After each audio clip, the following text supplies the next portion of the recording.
Om Ajnanatimirandasya Jnananjana Shalakaya Chakshurunmilitam Dhena Tasmai Shri Gurave Namah. Om Namo Bhagavate Vasudevaya Narayanam Namaskritya Naram Chaiva Narottamam Devim Sarasatim Vyasam Tato Jayam Udiraye.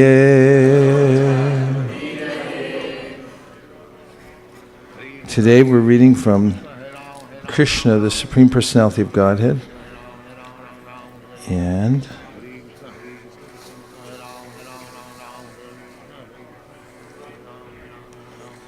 I'm reading from the last section, the last chapter. What is the last chapter number? How many chapters are there? Correct. There are 90 chapters.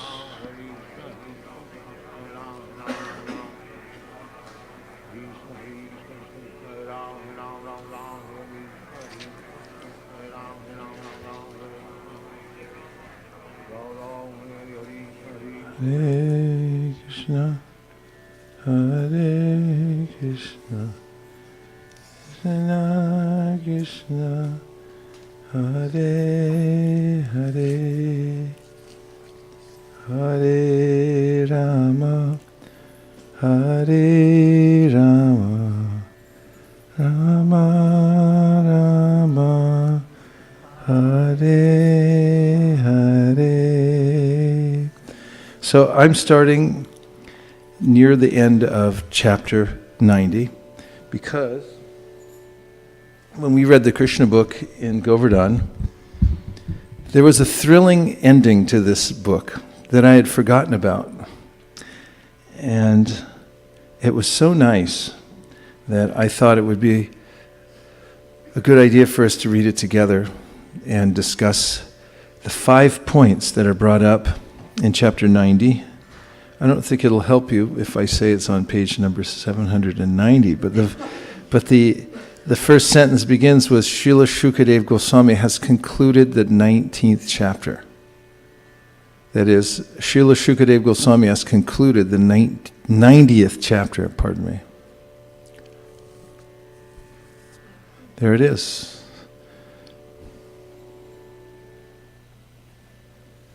Srila Shukadeva Goswami has concluded the 90th chapter of the 10th canto of Srimad Bhagavatam by pointing out 5 particular excellences of Lord Krishna.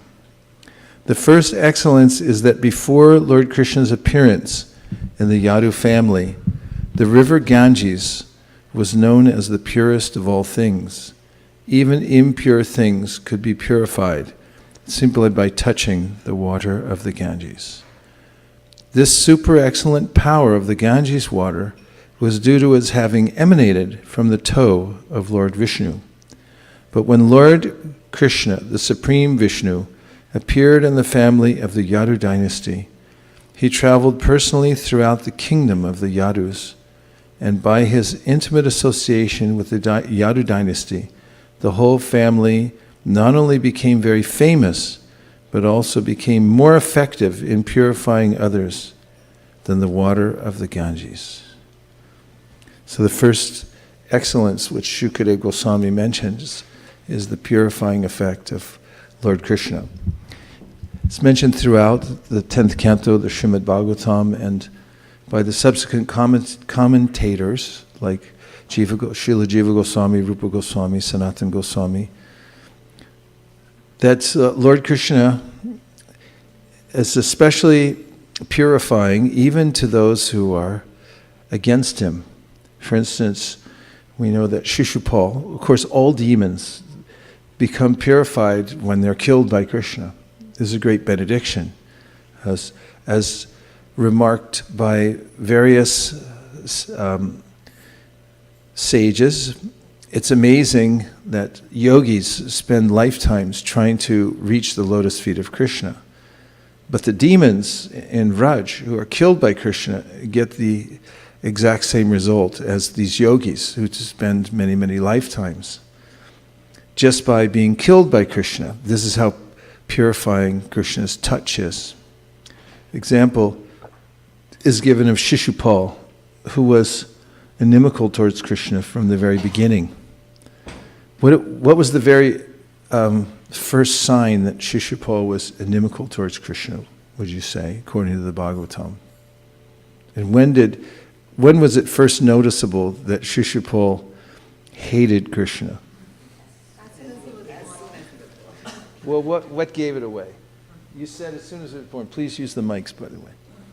You said as soon as he was born, but what gave it away when he was born?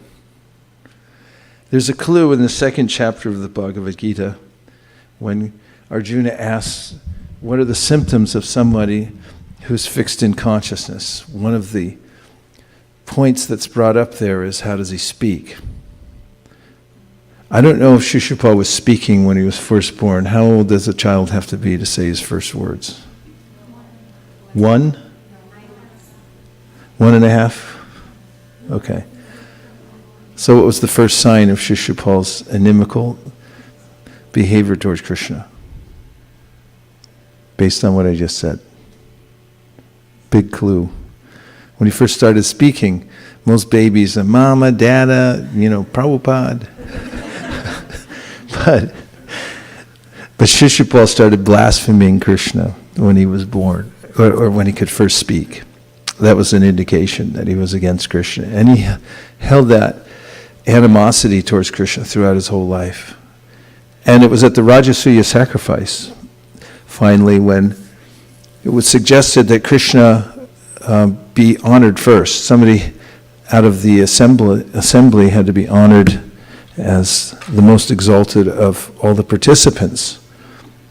And so Samba had said, I think that Krishna should be, and named the different qualities that Krishna has that are noteworthy.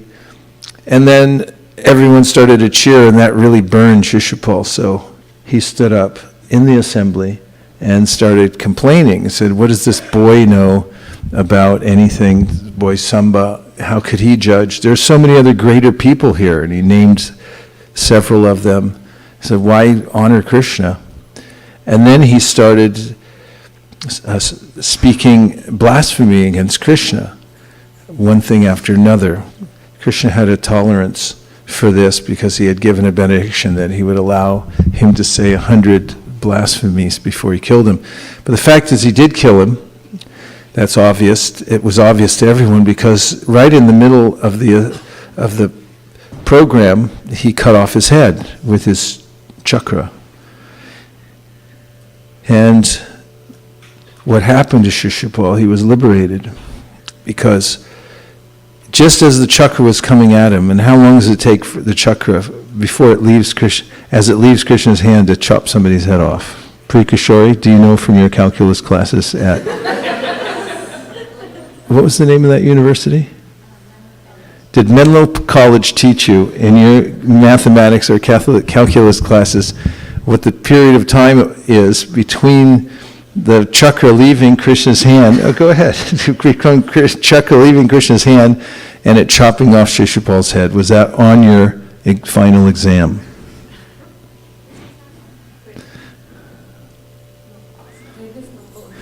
Much shorter time than it takes to get the microphone. Go ahead.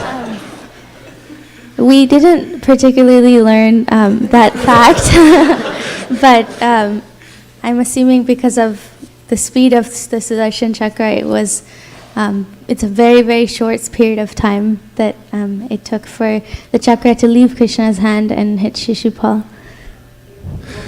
Like maybe a moment. Moment sounds like a long time compared to what it was like, faster than the speed of light, practically. And the blink of an eye is even slow. Because a flash can come and then your eyes blink afterwards, right? So it was so quick. But within that fraction of a moment, Shishupal thought, Krishna's kind of beautiful. And just because he was killed by Krishna, and because he thought that at the last minute, he was liberated. Shishupal was liberated.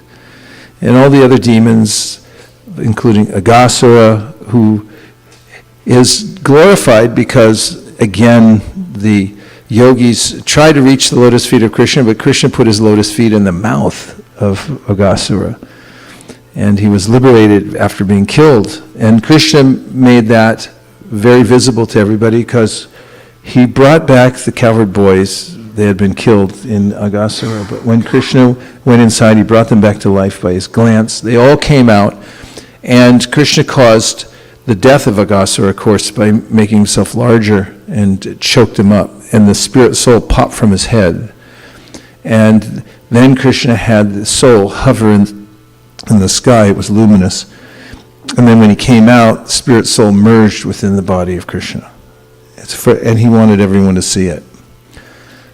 So Krishna, just by thinking of Krishna for a fraction of a moment, coming in contact with Krishna, atapi te deva padambuja doya prasada leshana grihita evahi janati tattvam bhagavan mahimno nachanya eko picharam vachimban.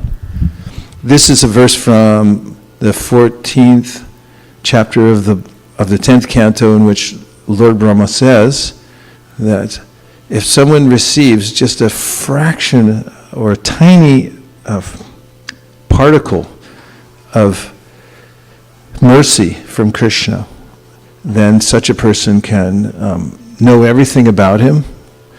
And if one doesn't get that mercy and simply depends on one's own devices, then it may be millions of lifetimes and he still won't understand anything about Krishna. So this is the first point, is Krishna is all purifying.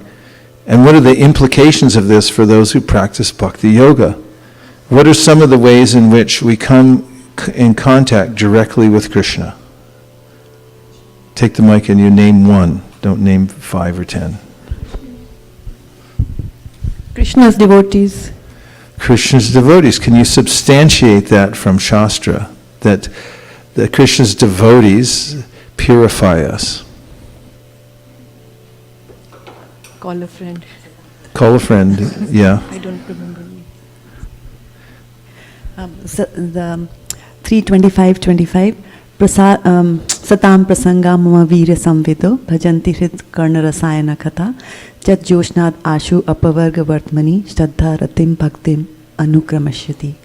So in the company of the pure devotees of the Lord, the amazing pastimes of the Lord are discussed, and that brings in I could just read from that. Yeah, I like it paraphrased better. Just keep going. Yeah, so that develops, being in that association, you develop a desire to hear and chant the names of the Lord. And then because of that, then you are set on the path of liberation. And then Shraddha, faith, and attachment, and then devotion to the Lord, they follow that. One thing after another, like we heard this morning about chanting. Very good. That's a nice citation. This is from Kapila Dev. And he says that by staying in the assembly of devotees and hearing the sounds that they make, the beautiful transcendental emanations from the devotees, then naturally that comes in the ear, then into the heart, and one becomes transformed, and one develops devotional service. What's another one? Okay, go ahead. Madchitta madgata prana bodhayanta parasparam kathayantascha mam nityam tushyanti cha ramanti cha. So 10:8. 10 Bhagavad Gita 8. 10:8. 10:9. Yeah. 10:9. Yeah. Okay. It's 10:8. It says anyway. So I'm just reading the translation 10:9. from here. The thoughts of my pure devotees dwell in me. Their lives are fully devoted to my service, and they derive great satisfaction and bliss from always enlightening one another and conversing about me. So how do you support that as proving that coming in contact with devotees is purifying? I myself am a proof that, that was the thing which helped me to, get into this whole movement. Okay, So, nice. That's very helpful. Yes, Kautu Karnava. Just back from Denver, being trained up on Pujari work. Guru Maharaj, I was thinking of 5:18:11. This is Yat Sangalabdham Nijvere Vaibhavam Tirtham Muhur Samprishtam Himanasam Harati Ajoanta Shruti Bhir Gaton Gajam Kovaina Sevet Mukunda Vikramam. It says that by associating with persons. By associating with persons for whom the Supreme Personality of Godhead Mukunda is the all-in-all, one can hear of his powerful activities and soon come to understand them. The activities of Mukunda are so potent that simply by hearing of them one immediately associates with the Lord. For a person who constantly and very eagerly hears narrations of the Lord's powerful activities, the absolute truth, the personality of Godhead in the form of sound vibrations, enters within his heart and cleanses it of all contamination. On the other hand, where am I? On the other hand, although bathing in the Ganges diminishes bodily contaminations and infections, this process and the process of visiting holy places can cleanse the heart only after a long time. Therefore, who is the sane man who will not associate with devotees to quickly perfect his life? Very good. When did you first hear that verse? He heard it during, let the record show, he heard it during Chad Plus. That's really to the point. I was also thinking of the verse, Bhavadvida Bhagavatas Tirta Bhuta Swayam Vibho Tirta Kurvanti Tirtani Sontakstena Gadabrita. Verse number? Who's got the shloka books? That's definitely in the shloka book. 1:3:10. 1:3:10? 1:13:10. 1:13:10. This verse says, in the translation, My Lord, devotees like your good self are verily holy places personified because you carry the personality of Godhead within your heart. You turn all places into places of pilgrimage.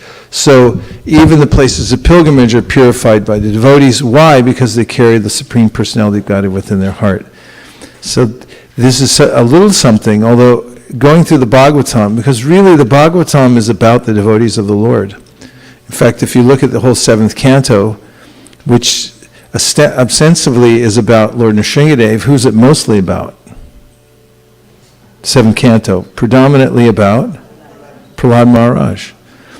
Yeah, and the Srimad Bhagavatam is so much about the Lord's devotees. And even the Lord claims that even I get purified by the dust of the lotus feet of the pure devotees, what to speak of others.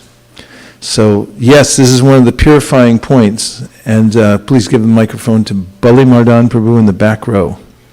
Well, second to the last row. Hare Krishna, Prabhuji. Hare Krishna. Welcome back. Thank you very much. Thank you. Good to see you. So I was thinking in a different direction. One is in text 115, which or 19 or something. Panjajanyam Hrishikeso Devadattam Dhananjayam Pondram Sankham Mahasankham and Bhima Karma Padimi. So that one it says when Krishna blew the conch shell, Panchajanya, it also penetrating, and in scientifically also it is proven why do we blow conch. It's also purifying because all the viruses and all gets also removed from this, the amount of the sound it goes. So Krishna is definitely the Panchajanya. The sound is purifying, as well as in Srimad Bhagavatam when Dhruva Maharaj approached to Narayan, he touched this conch to Dhruva Maharaj. That's what he got power, empowered by. I see. Yeah, I guess that would come from the author of the Pink Conch, right? Well, since it kills viruses and such, I was thinking maybe next time I take a flight, I should blow it on the plane. Don't worry, I'm killing viruses here. Yes, Krishna's conch shell. When there's a verse we say during puja that even as one worships the conch shell of Lord Krishna, that when he blows it at the gates of hell, then actually everyone becomes liberated and purified there, and then the demonesses have miscarriages and so forth, purifying effects of Krishna's conch. So what other purifying aspects of Krishna. 1, 2.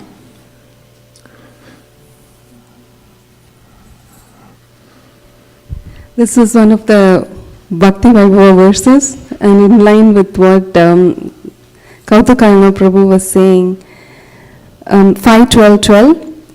Raghu ganaita tapasa nayati na chejyaya nirvapanad grihadva na chandasa naiva jalagnish suryair vina mahatpada rajobhishekam. My dear King Rahugana, unless one has the opportunity to smear his entire body with the dust of the lotus feet of great devotees, one cannot realize the absolute truth. One cannot realize the absolute truth simply by observing celibacy, strictly following the rules and regulations of householder life, leaving home as a vanaprastha, accepting sannyasa, or undergoing severe penances in winter by keeping oneself submerged in water or surrounding oneself in summer by fire and the scorching heat of the sun. There are many other processes to understand the absolute truth, but the absolute truth is only revealed to one who has attained the mercy of a great devotee. Very good citation. It's a very important verse. And there's a counterpart verse that goes with this. Can you think of it?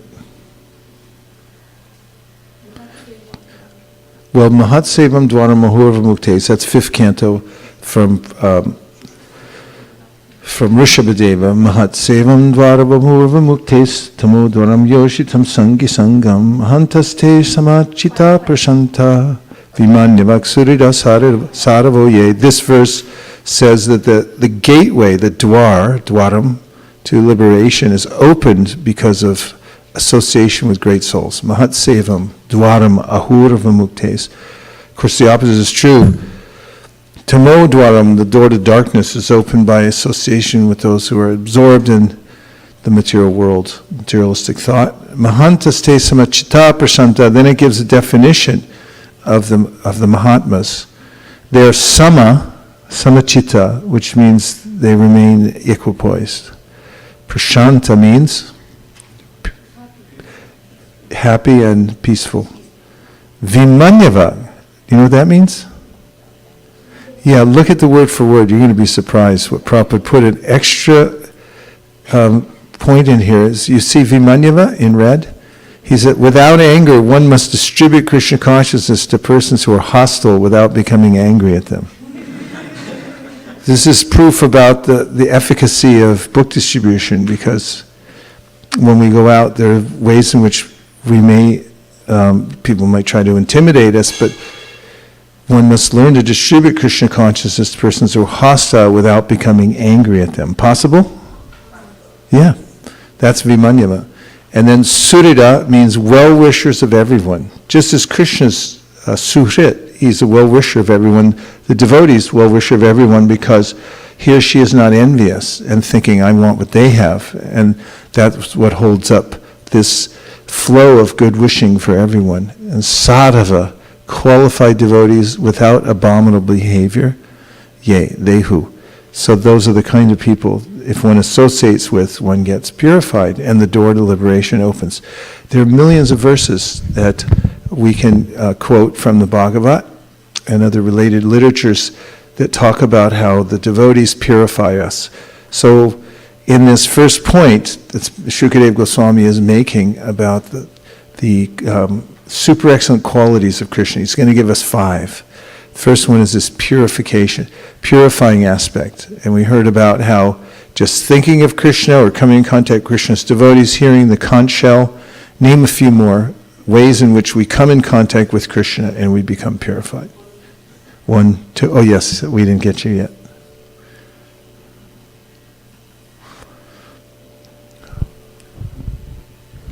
Through the holy names, there is a quote which comes to my mind. There is a dialogue between Vishnu and Narada, and in that Lord Vishnu says, Naham vasami vaikunthe yoginam hriday nava mat bhakta yatra gayanti tatra tishtami Narada. So wherever the holy names is sung, the Lord resides there, so we get purified. Yes. any place where the devotees are chanting my names, he says, that's where I am. I'm not in the heart of the yogis. I'm not in Vaikuntha, he says. I'm wherever my devotees are chanting my holy names.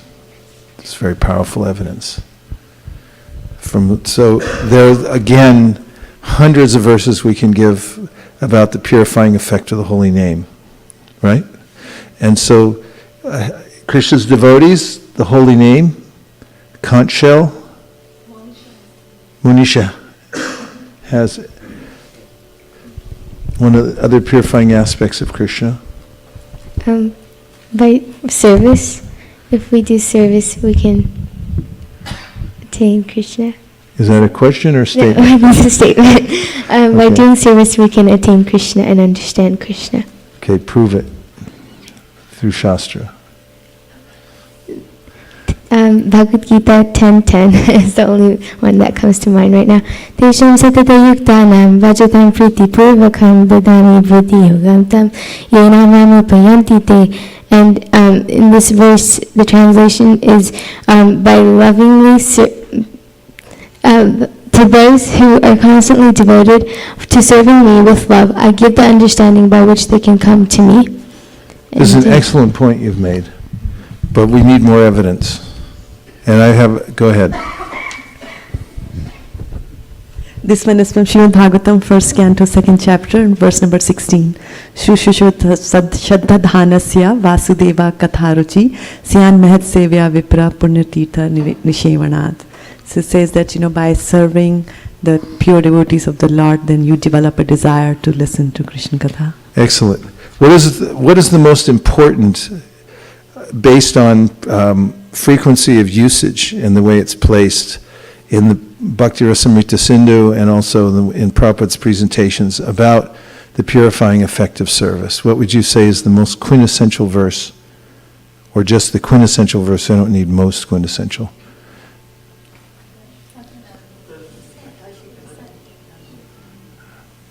I gave a lot of evidence. What is it that it appears at the very beginning of the Bhakti Rasamrita Sindhu? And it starts with an S.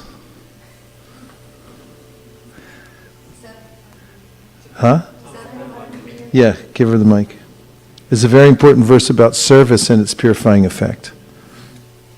You look it up. Sarvapadi Vinir Muktam. Sarvapade vinirmuktam tat paratvena nirmalam rishikena rishikesha sevana bhakti ruchate. Translation and the reference point.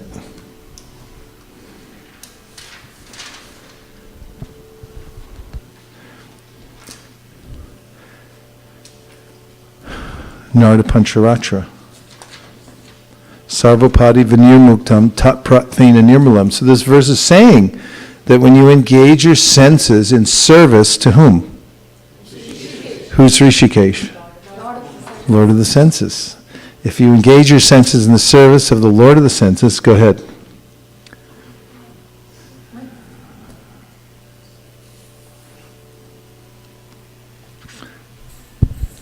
Bhakti or devotional service means engaging all our senses in the service of the Lord, the Supreme Personality of Godhead, the Master of all the senses. When the spirit soul renders service unto the Supreme, there are two side effects. One is freed from all material designations, and simply by being employed in the service of the Lord, one's senses are purified. There's your verse. That's the quintessential. That is the quintessential verse that proves by engaging the senses in the service of the Lord, one becomes purified. What's another way we become purified, or another evidence for this? Another way I was thinking is prasadam, Krishna prasad. Okay, now we're on to something. Give us evidence. The prasadam prayers I was thinking, Sharira Vidyaja. What about, which part of the Prasadam prayer? Be specific. Krishna bada daya moy koribare jiva jay, Shaprasad anna dilo bhai, Shayan namrita pao, Radha Krishna guno gao premada. I mean, our senses are so wicked and the tongue is the most dangerous out of all that. And to control that, Krishna is he's merciful and he gives his prasad through which we are purified and we can sing the holy names of the Lord. Okay, that's good. Yes, Ramananda is weighing in. So another way to get in contact with Krishna is a Srimad Bhagavatam. Srimad Bhagavatam. Okay, we moved on for Prasanam pretty quickly. Okay, Srimad Bhagavatam give evidence. How is the Srimad Bhagavatam purifying it? So it's mentioned in the Srimad Bhagavatam itself that this Srimad Bhagavatam is a literary incarnation of God. What's And I don't know the verse? number.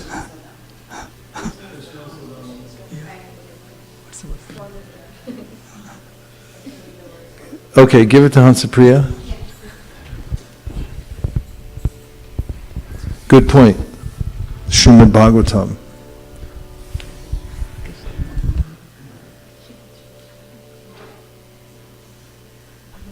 So Nimna Gana Tatha Ganga Devanam Yachuta Yatha Vaishnavanam Yatha Sambhu Puranam Idam Tatha. So Bhagavatam is the Purana that has everything, and that's why it satisfies the senses. It's the best of all the Best Puranas. of all the Puranas. And very good. And which verse tells that it's all purifying? By hearing the Bhagavatam. Yes? Take the mic and make your statement and stand up for it. Who wants it more than anybody? Okay, give it to Avantika, she'll take it. Got a winning hand. This is back to supporting what my mom said. Atha Shri Krishna Nama Dina Bhaved Graim Indire Sevan Mukhe Hijivada Swayam Eva Spuratyada. So it also shows the tongue is the most voracious of all the senses, and through Krishna Prasad you can control it. Very good. This is an important verse. It's also in the Bhakti Rasamrita Sindhu. But the verse says, Atha Shri Krishna Namadi na bhaved grayam indriya. You can't understand Krishna by the blunt material senses. But if you begin yoga with the tongue, jihva means the tongue, adao means beginning, then Krishna will be pleased to reveal himself to you. And sevonmukhi, this is good because it has the word seva in it. So sevamukhi jivado. So you serve Krishna, you get purified. He'll reveal himself to you. How do you begin the service? With your tongue. Excellent. Very good. Yes. So for Srimad Bhagavatam, there's one verse that Srimad Bhagavatam 12, 13, 18. Yes. Srimad Bhagavatam Puranam Amalam Yad Vaishnavanam Priyam Yasmin Paramahamsyamekam Amalam Jnanam Param Giyate Tatra Jnana Viraga Bhakti Sahitam Naishkarmyam Avishkritam Tachinvansu Patan Vicharana Paro Bhaktya Vimuchinara. Srimad Bhagavatam is the spotless Purana. It is most dear to the Vaishnavas because it describes the pure and supreme knowledge of the Paramahamsas. This Bhagavatam reveals the means for becoming free from all material work, together with the process of transcendental knowledge, renunciation, and devotion. Anyone who seriously tries to understand Srimad Bhagavatam, who properly hears and chants it with devotion, becomes completely liberated. Excellent. You should add that to our repertoire in the PPTs, right? So why did you think of this verse, or how did you think of it? These first words, the Srimad Bhagavatam Puranam Amalam. Well, how did you find it? I memorized the first line of the verse. When? From hearing your classes, and so the word Amalam means perfectly pure. So that reminded me to go and see this verse and see what the translation was describing. Nice. Yeah. Nice. Let's look at the Sanskrit again. I think it could be, what is that tune called, the Walk of the Tiger? No, but what's that called? Shanvikritam. And how do you describe it? The gate of the tiger? It goes, Srimad Bhagavatam Puranam Amalam Yad Vaishnavanam Priyam Yasmin Paramahamsamekam Amalam Jnanam Param Giyate Tatra Jnana Viraga Bhakti Statitam Naishkarnyamavishkritam Tachchinvam supatam vicharana paro bhaktya You'll add it? Okay. Excellent. Ramananda's got the hot hand today. Look at him go. Okay, go ahead. This is the verse I was thinking about Yes. last time when I made this comment. This is Srimad Bhagavatam 1.3.40. 1:340. Yes. There it is. Idam Bhagavatam Nama Puranam Brahma Samhitam Uttama Sloka Charitam Chakara Bhagavan Rishihi Nisreyasya Lokasya Dhanyam Swasti Ainam Mahat. Translation, please. This Srimad Bhagavatam is the literary incarnation of God, and it is compiled by Srila Vasudeva, the incarnation of God. It is meant for the ultimate good of all people, and it is all successful, all blissful, and all perfect. Very good. Has Ramananda been like this since he got back? I mean, there's an effulgence coming out of that corner. Malini.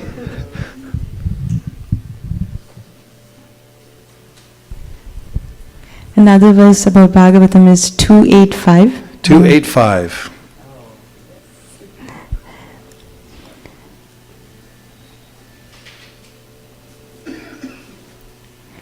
Pravishtakarnarandhrena swanam bhava saruruham dhunoti shamalam Krishna sharilasya yatha sharat. The sound incarnation of Lord Krishna, the Supreme Soul, that is Srimad Bhagavatam, enters into the heart of a self-realized devotee, sits on the lotus flower of his loving relationship, and thus cleanses the dust of material association, such as lust, anger, and hankering.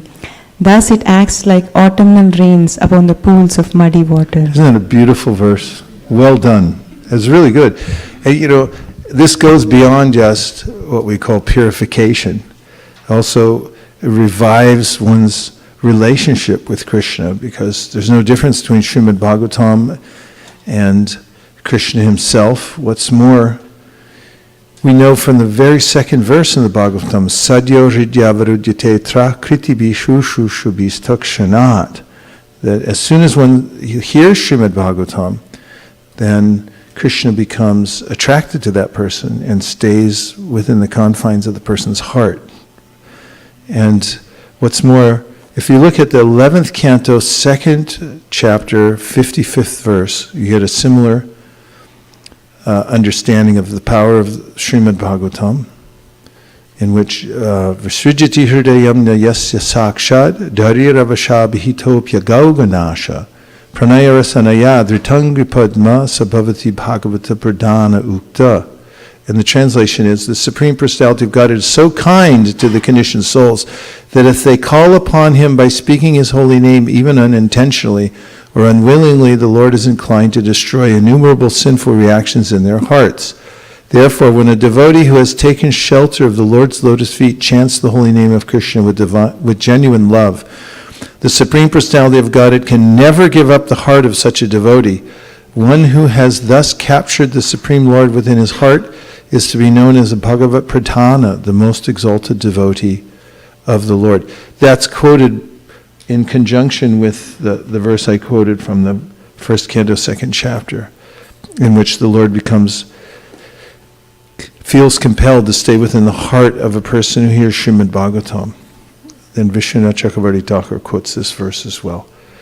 Okay, 2 more verses from Shraddha and then one from Bali Mardan Prabhu.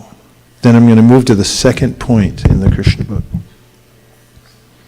Oh, okay, go ahead, Avantika. 1, 2, 3. This verse refers both to Srimad Bhagavatam and pure devotees, like we were talking about earlier. It's from Divinity and Divine Service. Nashta prayesh babadreshu nityam bhagavata sevaya bhagavati utamashloke bhaktir bhavati naishtiki. So it says, by listening to Srimad Bhagavatam and rendering service to the pure devotee, all desires in the heart are cleansed. Nice. And that verse points out that there's a person Bhagavata and a book Bhagavata, and both should be served. In fact, let's listen to the purport to that. It's a very important verse. Thank you for quoting it. Bring us to 1-18, please. 1-19. 1-18. And the translation is there, and then we have the purport, which is, here is the remedy for eliminating all inauspicious things within the heart, which are considered to be obstacles in the path of self-realization. That should get our attention. The remedy is the association of the Bhagavatas. There are two types of Bhagavatas, namely the book Bhagavata and the devotee Bhagavata.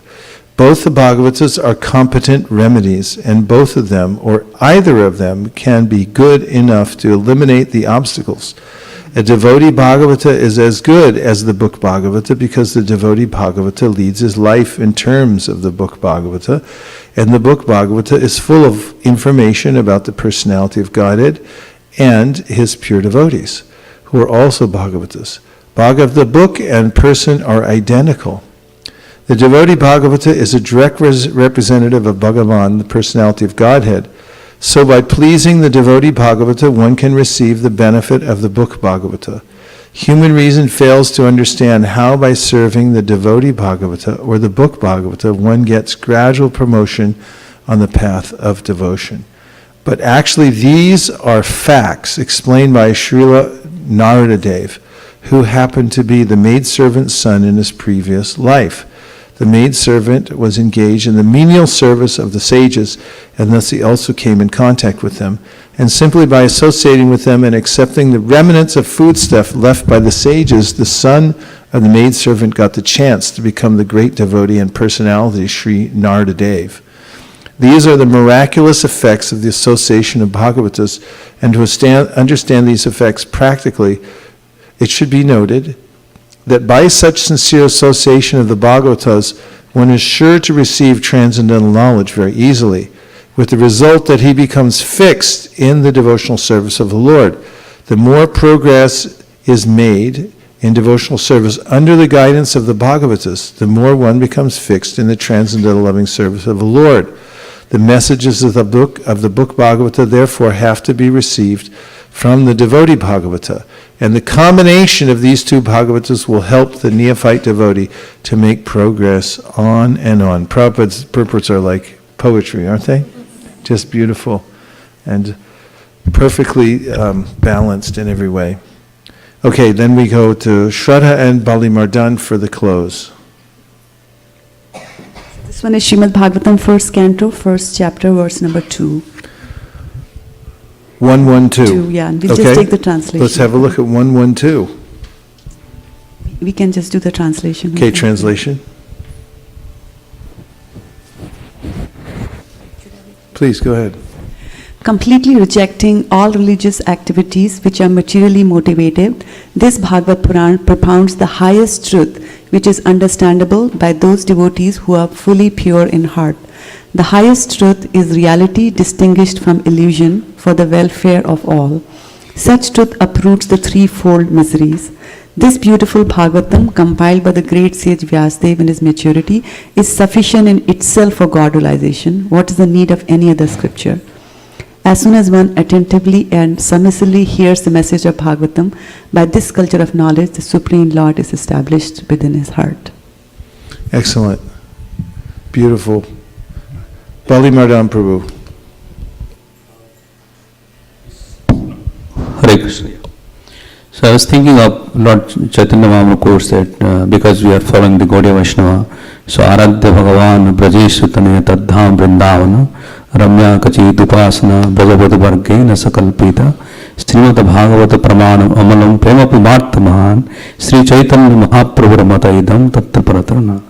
So that means why I am reading this Bhagavatam, because Chaitanya Mahaprabhu's, this is the ultimate goal of life, Prema Bharta Mahan. You will get love of Godhead by reciting or reading or serving Srimad Bhagavatam. Thank you very much. From the Chaitanya Manjusha. Thank you. And now the second point that we have here in the Krishna book, begins with the sentence, "The next excellence of Lord Krishna's appearance was that although he apparently gave protection to the devotees and annihilated the demons, both the devotees and the demons achieved the same result. Lord Krishna is the bestower of 5 kinds of liberation, of which Sayuja Mukti, or the liberation of becoming one with the Supreme, was given to demons like Kamsa, whereas the gopis were given the chance to associate with him personally. The gopis kept their individuality to enjoy the company of Lord Krishna, but Kamsa was accepted into his impersonal Brahmajyoti. In other words, both the demons and the gopis were spiritually liberated, but because the demons were enemies and the gopis were friends, the demons were killed and the gopis protected." So it's our second point. I kind of alluded to that point in the first one, in the because the first one pointed out Krishna's purifying abilities, and I said, sort of giving away this one, that even the demons, when killed, become liberated. So the first one was Krishna's purifying effects, and the second is that he liberates both demons and devotees. One of his excellences. The third excellence of Lord Krishna's appearance was that the goddess of fortune, who was worshipped by demigods like Lord Brahma, Indra, and Chandra, remained always engaged in the service of the Lord, even though the Lord gave more preference to the gopis. Lakshmi Ji, the goddess of fortune, tried her best to be on an equal level with the gopis, but she was not successful. Nevertheless, she remained faithful to Krishna, although she generally does not remain in one place if worshipped by demigods like Lord Brahma. Why is that remarkable? And give evidence why it's remarkable from the Shastra. The point is that Lakshmi Ji, first of all, stayed with Krishna despite the fact that he was more interested in the gopis than in her. Second of all is that she tried to attain the position or the same type of service of the gopis and was not able to do so. Yes, Srivata.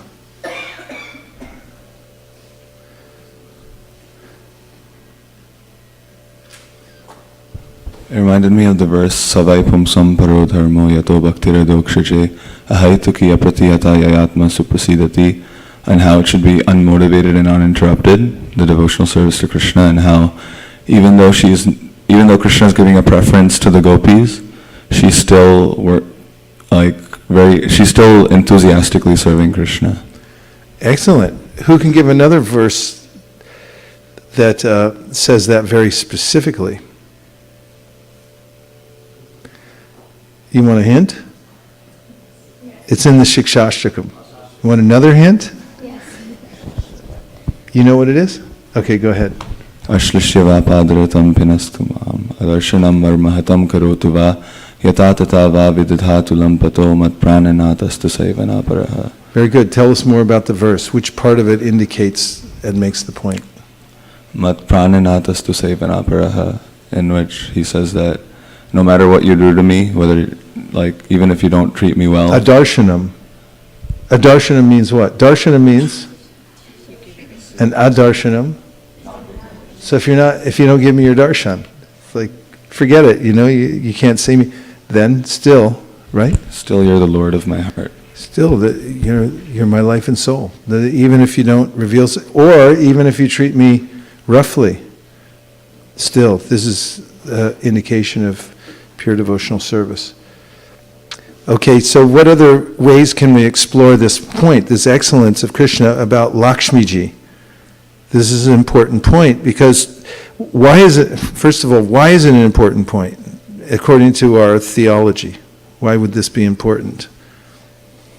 Ask Ananta Dev. You give him the mic, he's back there.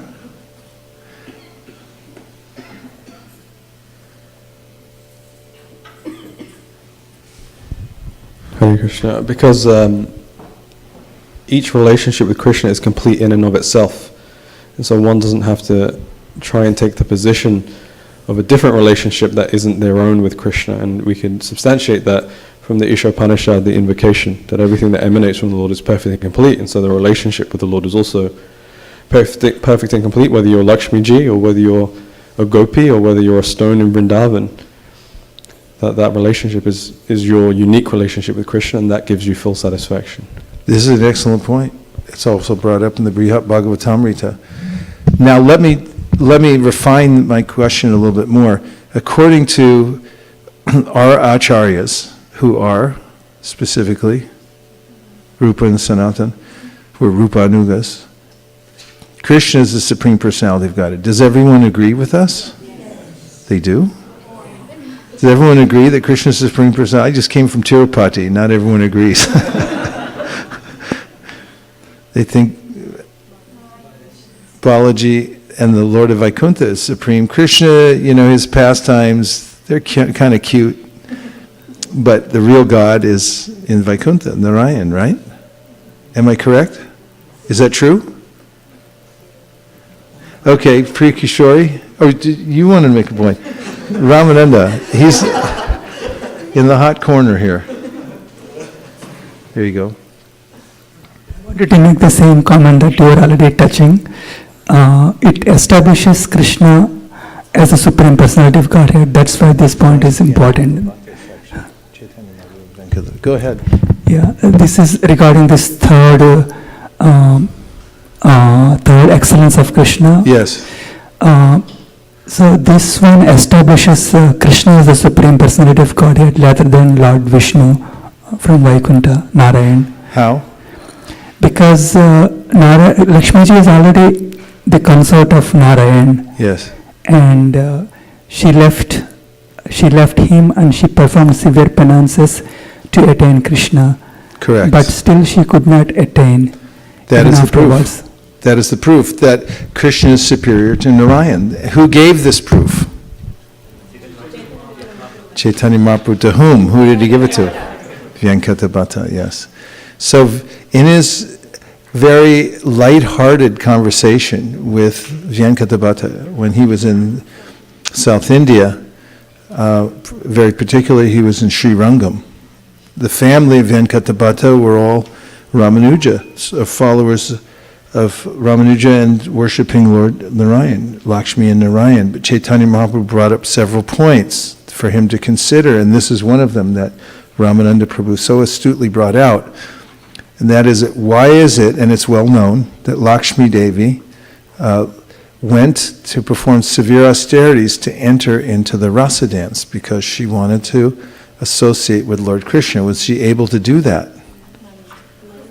No. Well, she was not able to do that. Why wasn't she? Okay, use the mic. Otherwise, you only get 0 credit. Okay. I don't know. You have to find it. Vyankata. Madhya 9, 136.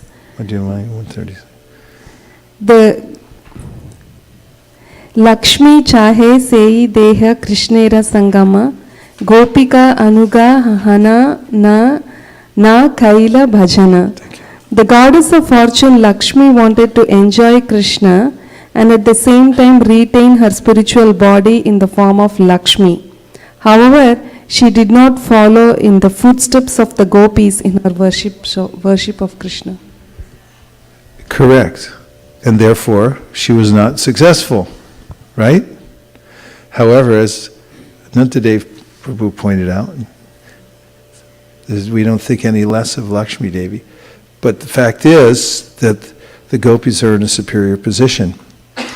And that's proven by Chaitanya Mahaprabhu in this section of the Chaitanya Charitamrita. For those who are keeping score at home, this is from the Madhya Lila, chapter number 9, when Lord Chaitanya travels to holy places. He wasn't obviously, when he went to holy places, just keeping to himself, but he was meeting all kinds of people and having these discussions. Within this section, Chaitanya Mahaprabhu quotes a verse which is very important and everyone should learn it in understanding this essential point, one of the excellences of Krishna. And he says, and it's from the Bhagavatam, that it's very difficult to attain Krishna through jnana, through yoga, through karma. Only if one has spontaneous devotional service, following in the footsteps of the residents of Vrindavan, can one attain perfection. What is the verse? Try.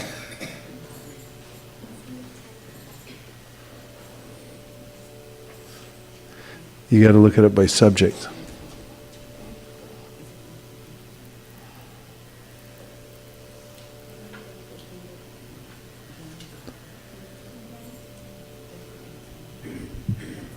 That's a different verse. The verse specifically, and it's in this section of the Chaitanya Charitamrita that Mahaprabhu quotes it. It's quoted in other places as well.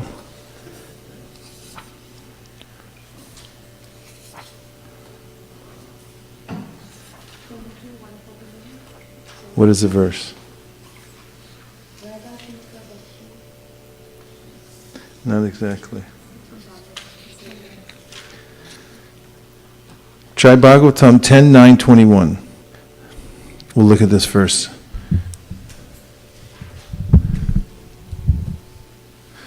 Mahaprabhu quotes this several times. And you can remember it in relationship with Lakshmiji, because is there a chance that you would run into somebody who says that actually Lord Narayan is the source of Krishna? Possible, right? Here's the proof. And this is what Mahaprabhu gave as proof, along with the story of Lakshmiji trying to enter into the rasa dance.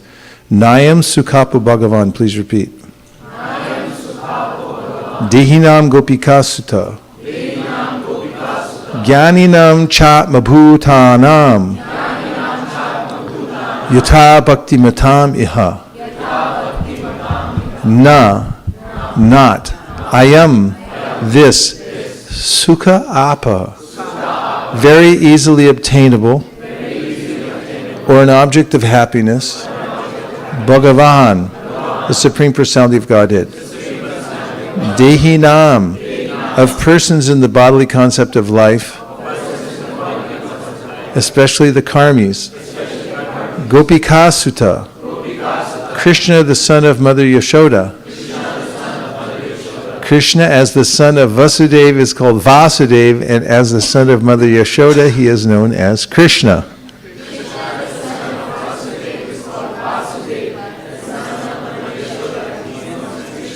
Jnaninam Cha, and of the Jnanis who try to be free from material contamination.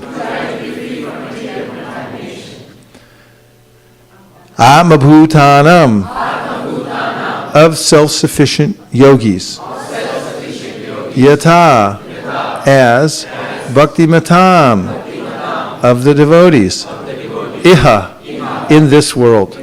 Translation: the Supreme Personality of Godhead, Krishna, the son of Mother Yashoda, is accessible to devotees engaged in spontaneous loving service, but he is not as easily accessible to mental speculators, to those striving for self-realization by severe austerities and penances, or to those who consider the body the same as the self. Purport: Krishna, the Supreme Personality of Godhead, as the son of Mother Yashoda, is very easily available to devotees, but not to tapasvis, yogis, jnanis, and others who have a bodily concept of life.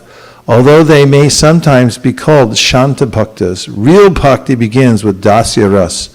Krishna says in Bhagavad Gita 4:11, Ye yata mam prapadyante tam sataiva bhajamyaham mama vartmana vartante manusha partha sarvashaha. As living entities surrender unto me, I reward them accordingly. Everyone follows my path in all respects, O son of Pratha. Everyone is seeking Krishna, for he is the super soul of all individual souls. Everyone loves his body and wants to protect it because he is within the body as the soul. And everyone loves the soul because the soul is part and parcel of the super soul. Therefore, everyone is actually seeking to achieve happiness by reviving his relationship with the super soul. Those are three important sentences because by logic it shows us why we should worship God. As the Lord says in Bhagavad Gita 15:15, Vedaishcha sarver ahame vedya, by all the Vedas, it is I who am to be known. Therefore the karmis, jnanis, yogis, and saintly persons are all seeking Krishna. But by following in the footsteps of devotees who are in a direct relationship with Krishna, especially the inhabitants of Vrindavana, one can reach the supreme position of associating with Krishna. As it is said, Vrindavanam parityaja paramekam nagacchati. Krishna does not leave Vrindavan even for a moment. The Vrindavan Vasis, Mother Yashoda, Krishna's friends and Krishna's conjugal lovers, the younger gopis with whom he dances, have very intimate relationships with Krishna, and if one follows in the footsteps of these devotees, Krishna is available. He's available.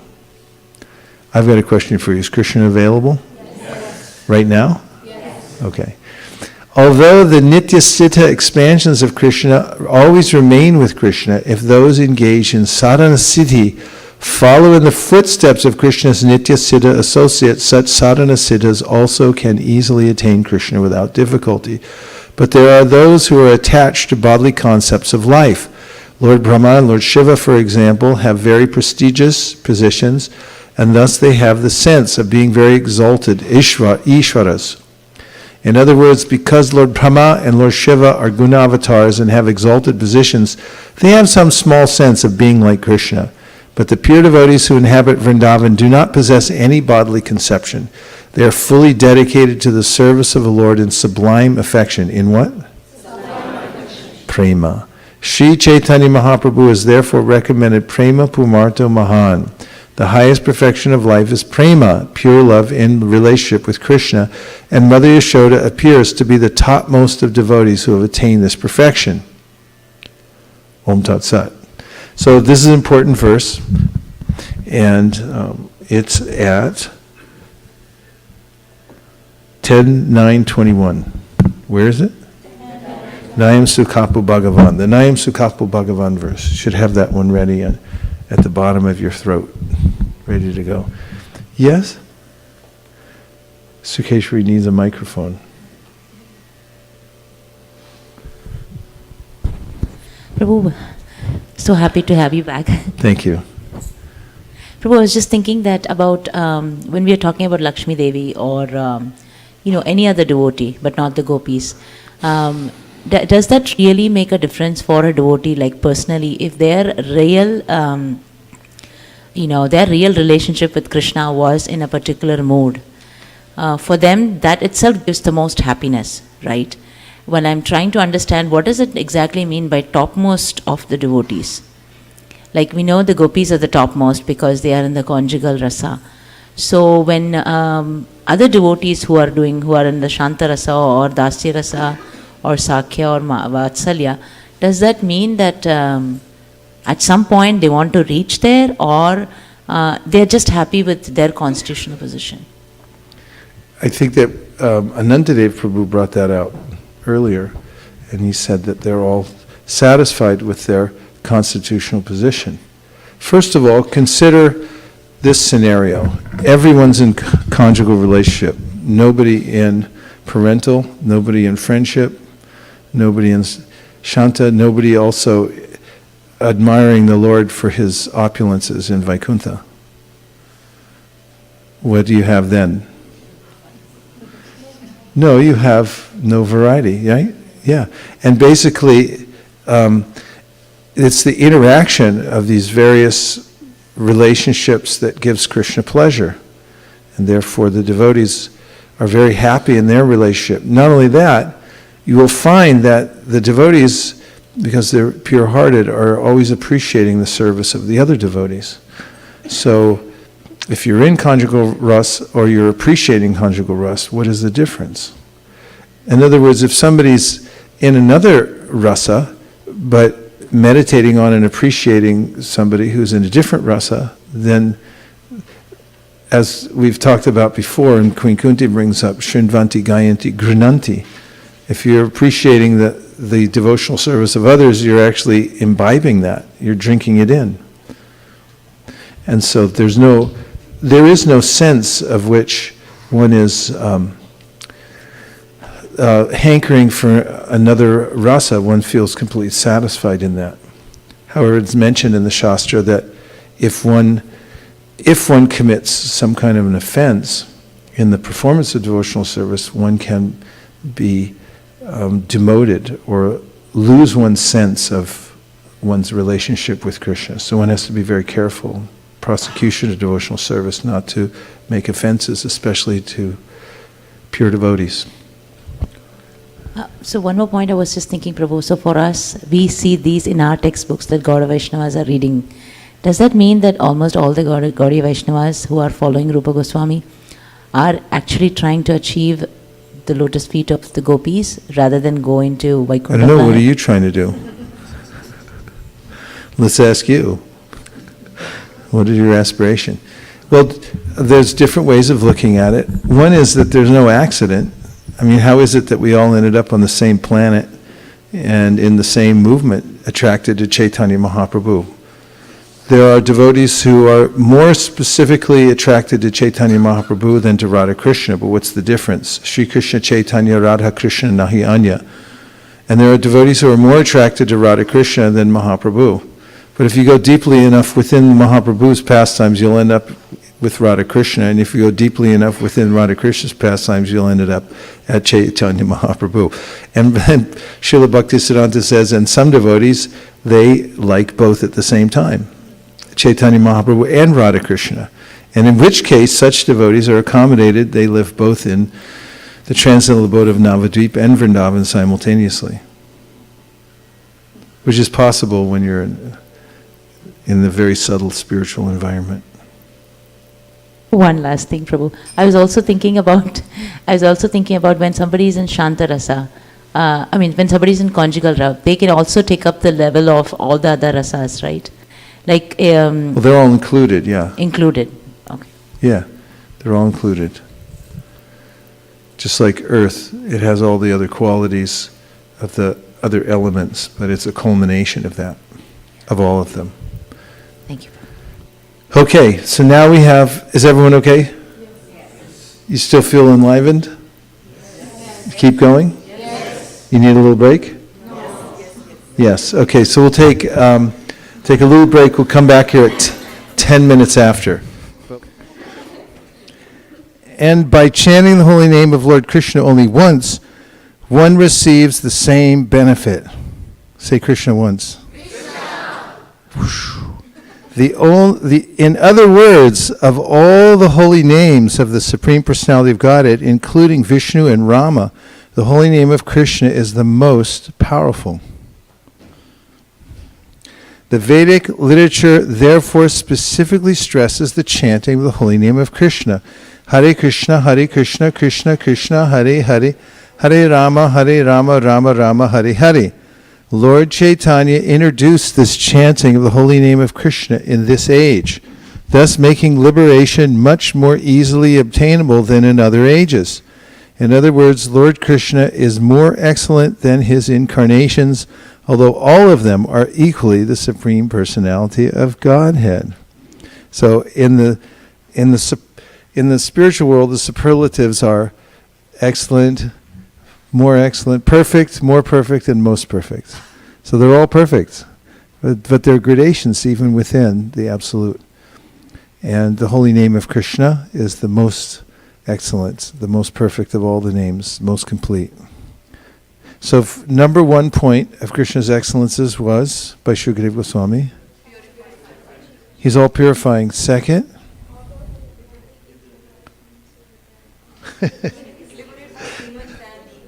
he liberates both demons and devotees.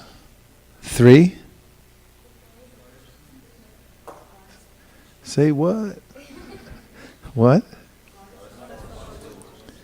Can we codify it?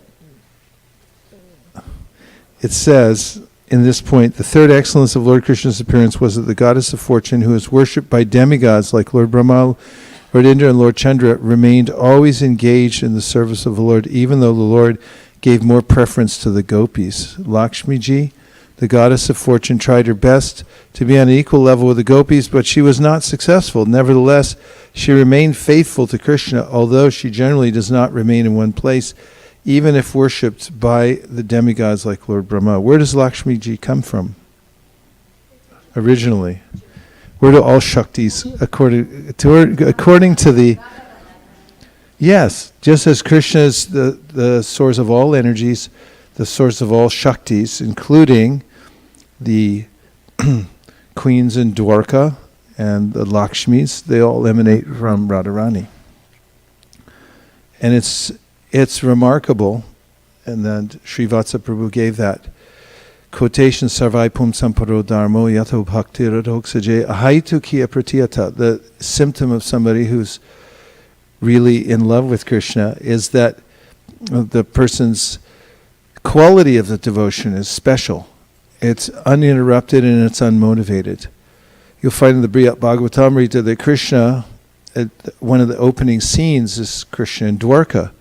And what's he doing? He's crying and pining over the gopis in Vrindavan. But that's all happening in front of his queens in Dwarka. And in fact, in one section he says that the only reason I married you is because you reminded me of the gopis. And they don't mind, because their service is unmotivated. It's not that they become jealous. So that is one of the qualities that's mentioned here, one of the excellences of Krishna.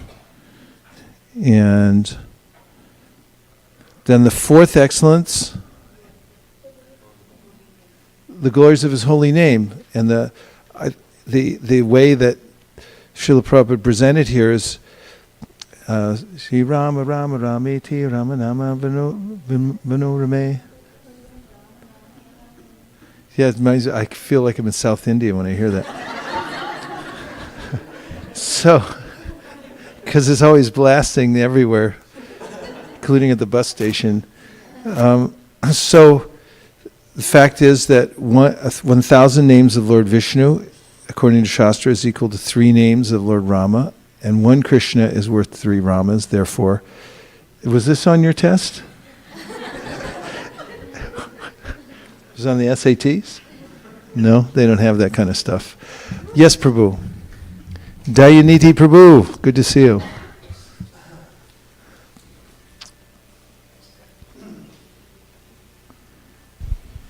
Nice to have you back, Prabhu. Thank you so much. When it says Rama, is it referring to Rama as in Ramachandra? Yes. Okay. Not Radha Raman. Yes. Or Raman, so, okay.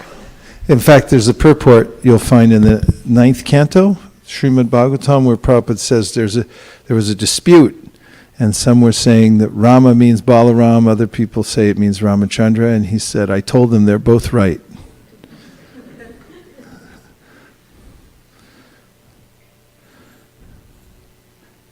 Okay, so number 5, are you ready?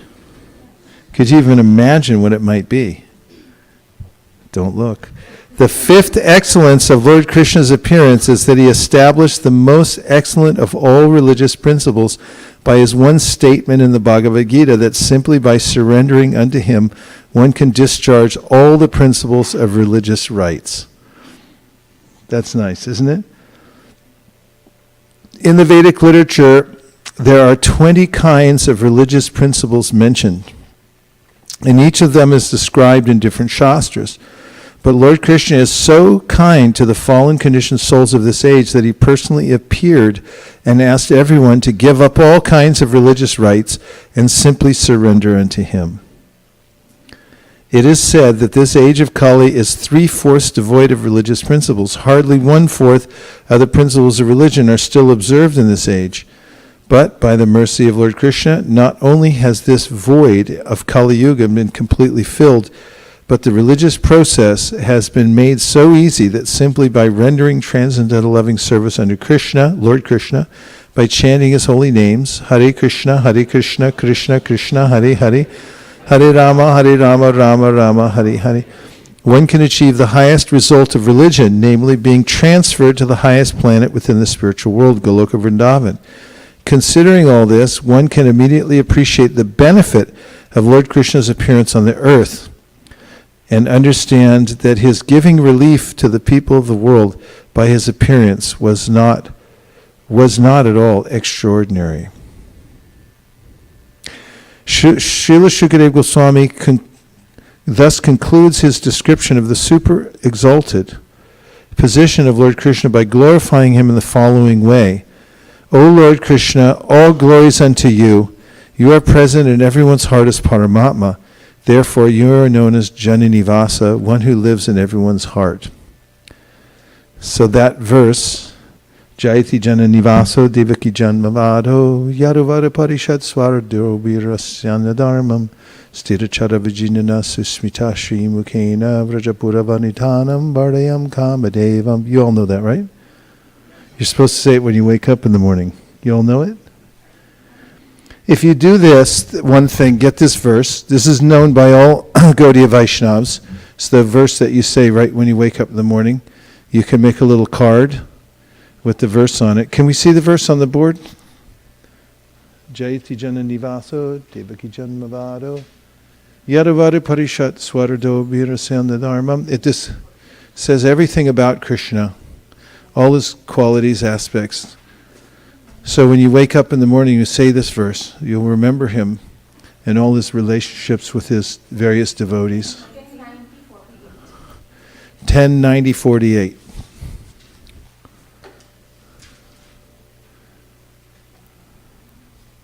Here it is. I'll say, please repeat. Jayati Jananivaso Devaki Janmavado Yaduvara Parishat Swar Doar Bhir Asyanda Dharmam Stirachara Vijnina Ganas Susmita Shri Mukhena Vrajapura Vanitanam Vardayam Kamadevam. For those who are keeping score at home, that's 10:90:48, and the translation is, Lord Sri Krishna, who is known as Jananivasa, the ultimate resort of all living entities, and who is also known as Devaki Nandana and Yashoda Nandana, the son of Devaki and Yashoda, he is the guide of the Yadu dynasty, and with his mighty arms he kills everything inauspicious, as well as every man who is impious. By his presence he destroys all things inauspicious for all living entities, moving and inert. His blissful smiling face always increases the lusty desires of the gopis of Vrindavan. May he be all glorious and happy. Is there a purport? The translation and word meanings of this verse are taken from Srila Prabhupada's English rendering of Sri Chaitanya Charitamrita Madhya 1379. Can somebody see why Prabhupada quoted, why Kaviraj Goswami quoted it there? According to Srila Vishwanath Chakravarti, Srila Shukadeva Goswami has composed this beautiful verse to console those who lament the fact that Lord Krishna did not continue to manifest his intimate pastimes down to the present time. You can get consolation from this verse. Solace is a better word probably. Here, Sri Shukadeva Goswami reminds his listeners that the Lord is eternally present in this world, in his holy abode, his name, and the recitation of his glories. This idea is expressed by the word Jayati, he is victorious, which is in the present tense rather than the past. Isn't that nice? Srila Prabhupada explains this verse as follows in Krishna. Srila Shukadeva Goswami, it's a mirror image now. We're back to where we were. Srila Prabhupada explains this verse as follows in Krishna. Srila Shukadeva Goswami thus concludes his description of the super excellent position of Lord Krishna by glorifying him in the following way. O Lord Krishna, all glories unto you. You are present in everyone's heart as Paramatma. Therefore you are known as Jananivasa, one who lives in everyone's heart. As confirmed in the Bhagavad Gita, Ishvara Sarvabhutanam Hridaya Sharaduna Tishtati. The Supreme Lord in his Paramatma feature lives in everyone's heart. This does not mean, however, that Krishna has no separate existence as the Supreme Personality of Godhead. The Mayavadi philosophers accept the all-pervading feature of Parabrahman, but when Parabrahman or the Supreme Lord appears, they think that he appears under the control of material nature. Because Lord Krishna appeared as the son of Devaki, the Mayavadi philosophers accept Krishna to be an ordinary living entity who takes birth within this material world. Therefore, Shukadeva Goswami warns them, Devaki Janmavada, which means that although Krishna is famous as the son of Devaki, actually he is the Supersoul, or all-pervading Supreme Personality of Godhead. The devotees, however, take this word Devaki Janmavada in a different way. The devotees understand that actually Krishna was the son of Mother Yashoda. Although Krishna first of all appeared as the son of Devaki, he immediately transferred himself to the lap of Mother Yashoda, and his childhood pastimes were blissfully enjoyed by Mother Yashoda and Nanda Maharaj. This fact was also admitted by Vasudeva himself when he met Nanda Maharaj and Yashoda at Kurukshetra. That's the first time actually that it really came out clearly at Kurukshetra that the old switcheroo had taken place. It was admitted there at Kurukshetra. He admitted that Krishna and Balaram were actually the sons of Mother Yashoda and Nanda Maharaj. Vasudeva and Devaki were only their official father and mother. Their actual father and mother were Nanda and Yashoda. Therefore, Shukadeva Goswami describes Lord Krishna as Devaki Janmavada. Shukadeva Goswami then glorifies the Lord as one who is honored by the Yaruvada Parishad, the assembly house of the Yadu dynasty, and as the killer of different kinds of demons.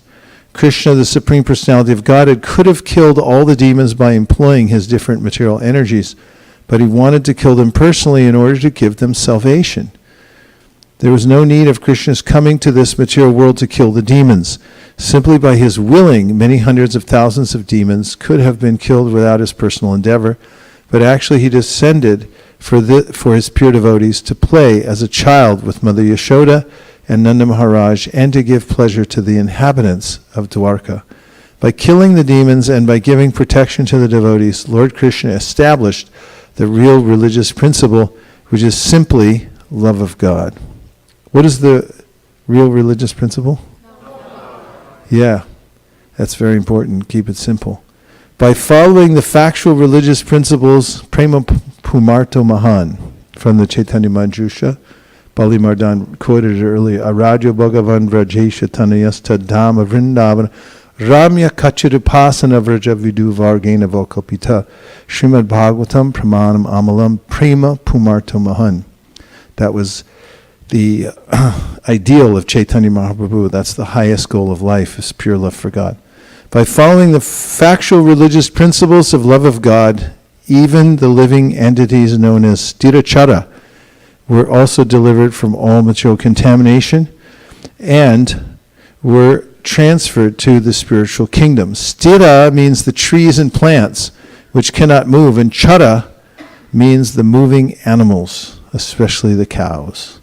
When Krishna was present, he delivered all the trees, monkeys, and other plants and animals who happened to see him and serve him both in Vrindavan and Dwarka. Lord Krishna is especially glorified for giving pleasure to the gopis and the queens of Dwarka.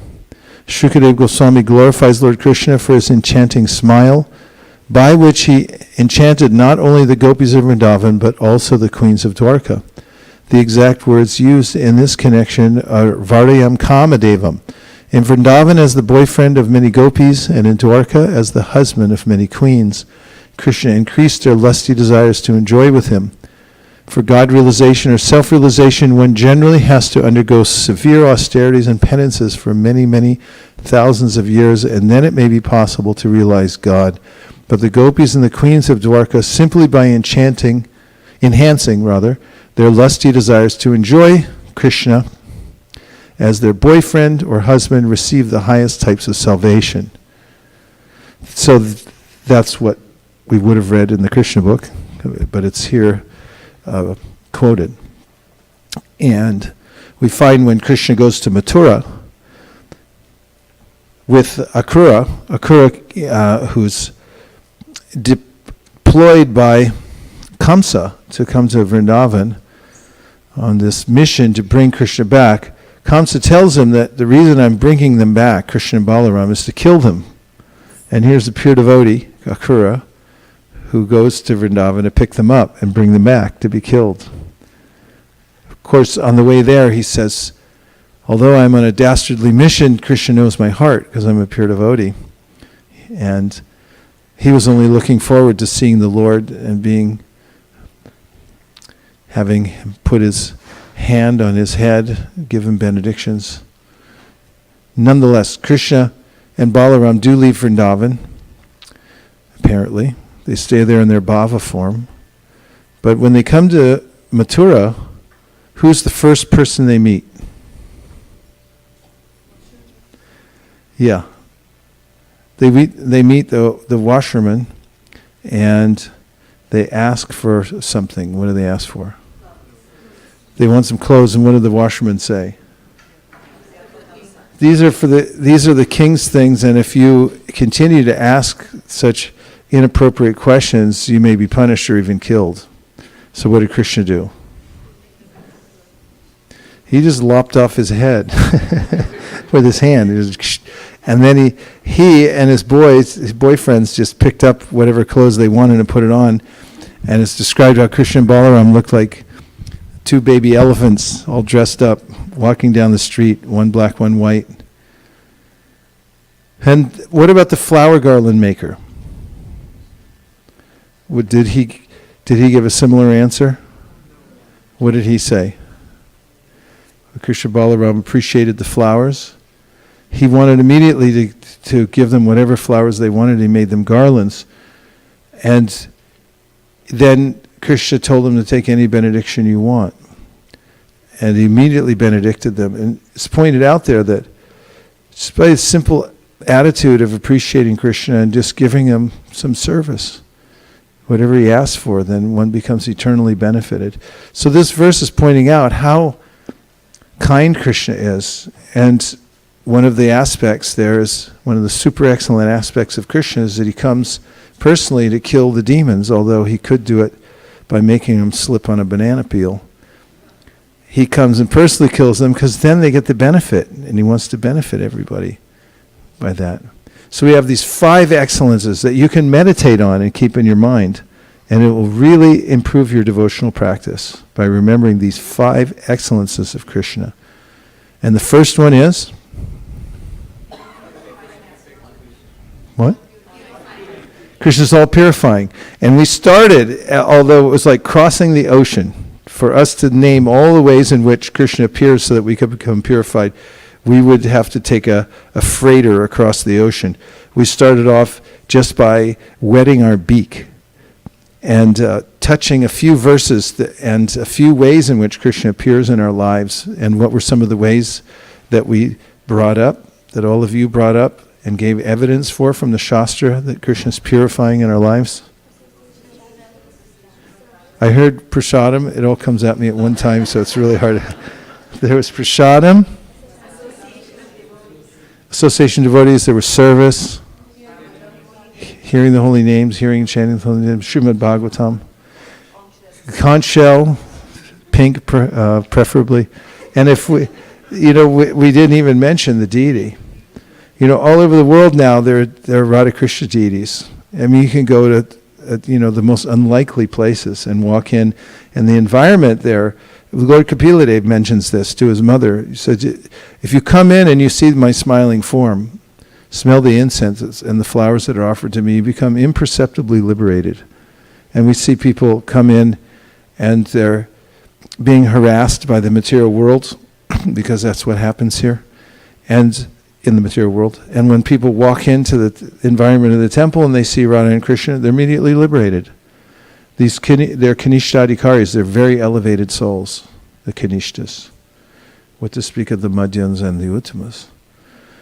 Okay, so we talked about the purifying effect of Krishna. Number 2, excellence. Shukadeva Goswami himself mentions at the end of the 10th canto. Second one was?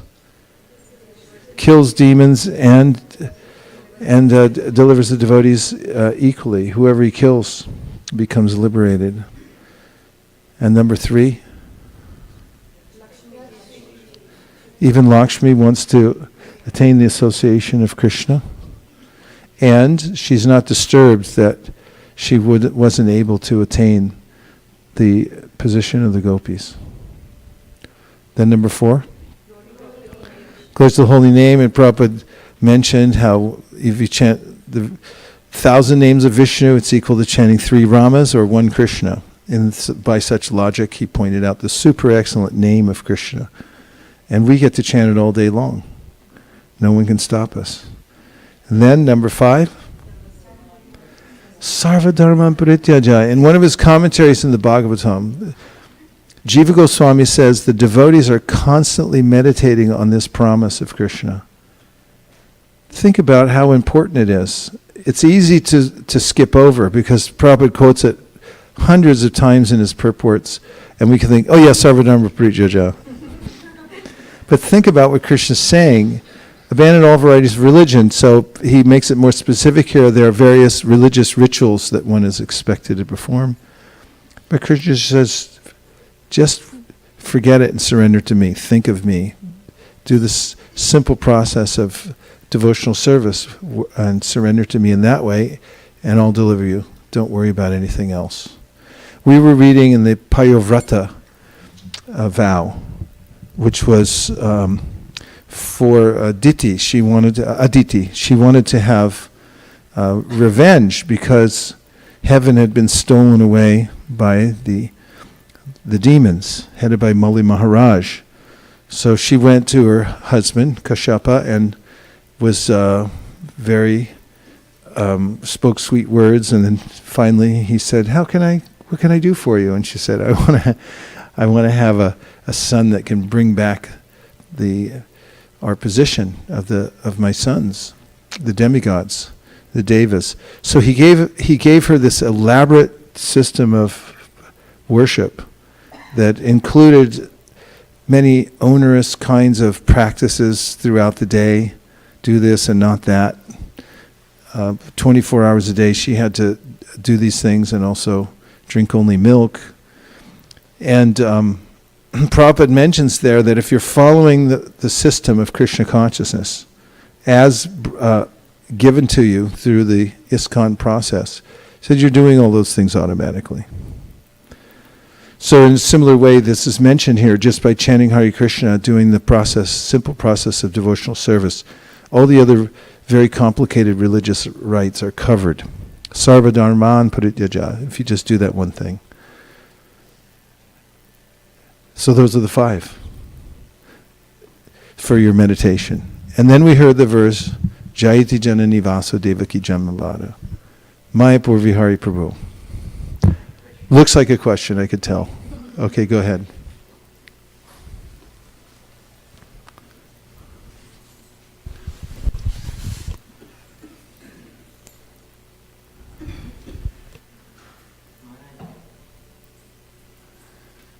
Yellow. Maybe you can get a trade-in. We'll give you a trade-in. Okay, it's There you started. go. Thank you. Mani, in this purport, when we are talking about plants and animals, if we can go up on this, and it said something like religion of devotion. Can you go up, Mataji? In the purport, where we're talking about plants and animals also. Yeah, you're there. Transfer to by following the factual religious principles of the love of God. So that means devotional service. Can you elaborate this religious principles of love of God, which I understand as bhakti, and how can plants and animals? Well, the main religious principle in bhakti is manmana bhavamat bhakto. This is mentioned by Rupa Goswami when he says that there are many rules and regulations to follow throughout the Shastras. And all of these rules and regulations, do's and do-nots, are servants to 2 principles. One is to always remember Krishna, which you know is A-R-K, and the other is never forget Krishna. So this is what Krishna brought, was his presence. And just by seeing him, just by coming in contact with him, then everyone becomes purified. And we can all have the exact same experience by reading Bhagavatam, by reading Krishna book. There's no difference between being in Vrindavan and reading Krishna book. Being in Vrindavan and seeing Krishna's pastimes and reading Krishna book are the same. So we become liberated by that simple, or as Prabhupada puts it here, this factual religious principle, which is to come in contact with the personality of Godhead Krishna. This is the point of his super excellence. And that's why he comes. So he displays that I'm a person. Many different religious processes around the world, but they're all very hesitant about revealing who is the Supreme Personality of Godhead. Either that, or perhaps they don't have a vivid description of who he is and what his pastimes are. Oftentimes it's taboo to mention God. They'll say Son of God, or say the last prophet of God. But when it comes to his form or his name, this is, or describing his pastimes and form, this becomes blasphemous. Whereas Krishna comes and fully displays these things. Things means in form, name, pastimes, his friends, his mother, father, and so forth. And the lower living entities, although they're simple, they can come in contact with Krishna just by his pastimes. In Vrindavan, Krishna played with the animals, and especially mentioned the cows. He herded the cows. And there were trees that he liberated. Even in Chaitanya Mahaprabhu's pastimes, he embraced the palm trees and they went back to Godhead. He walked through Jarikhanda. What to speak of Krishna walking through Vrindavan, all those trees that came in contact with him. In fact, in the beautiful poetry of the Rasa dance, we hear about how the gopis, when they were searching for Krishna, were interacting with all of these plants and creepers and asking them, can you tell us, dear Nipa tree, where he went? It's like, they won't tell you. You ask the other one. Ask Tulsi. She knows everything. Yes?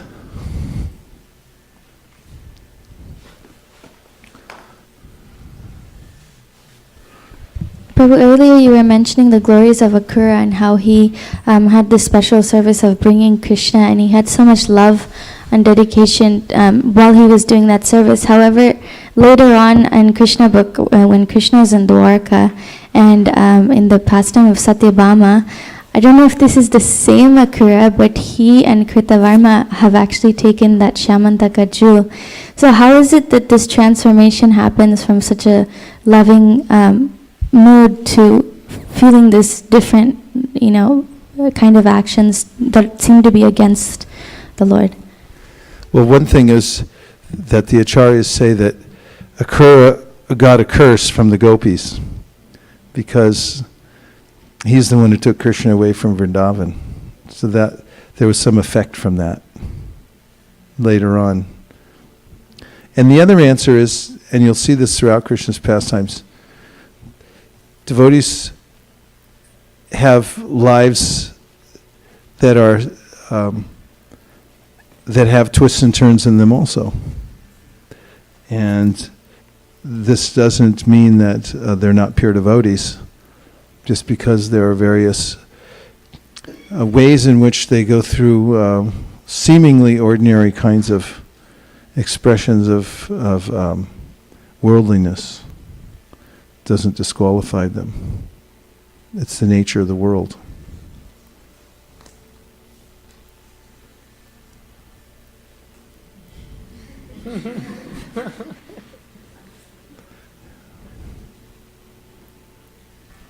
I was just thinking that how powerful Vaishnava Aparadha is in the context of Akrura, right? He made that gopis unhappy. So well, the gopis said later on that, his name is Akrura, but actually, which is not cruel. So this is the most cruel thing that can happen. But, he was asked to go there. It's complicated. The world's complicated. I mean, one lesson we can take from this is not that we become a devotee and that things, then don't think things are not going to still be complicated in some way. In fact, often within the complication, you find more reason to take shelter of Krishna. In fact, in the pastime of the rasa dance, when Krishna called the gopis with his flute song, all of them rushed there. They didn't consult one another. Nobody texted another and said, "Are you going?" They all just immediately ran to the same place. And the ones that couldn't get out because they were blocked by their husbands were even more purified because of the fact they couldn't go out. The intensity of that being held back burned up any last vestiges of their connection to the material world. You were going to say? Yeah, I was just commenting on the complexity that you mentioned, that that Akrura was first asked to bring Krishna from there, and then he gets sort of punished for that. And in contrast, when Krishna asks, when he's talking to Narada and he says, "Okay, get the dust of I need the dust of the feet to cure my headache." And when the gopis give it readily, they were also asked to give in one way, but nothing happens to them. So it's complicated. So along with this example, if during the course of our activities, some of our actions may not please everybody. I could tell you, once I was staying in Calcutta with my friend, and we used to take care of the devotees who were traveling on yatra from Mayapur to Puri, or I can't remember, it was Puri to Mayapur, and they'd stop over in Calcutta. And we had a dharamshala there, and we'd take care of them, and we'd also feed them. And so there were a bunch of German devotees, and I served out this sabji with curd in it. And after that day, I never did it again. I would serve rice. And the reason was, every one of them said, "Prabhu, give me more curd." And I had been instructed, there's only a certain amount of curd balls in here, so don't give more. So I was like, "Sorry, that's it." And they go, "I curse you. You're a demon." Nowadays, people just defriend you from Facebook, or unfriend, whatever it's called. But I learned then, even when you're serving the devotees, pick something where you won't be cursed. "Prabhu, you're a demon. Give me more curd."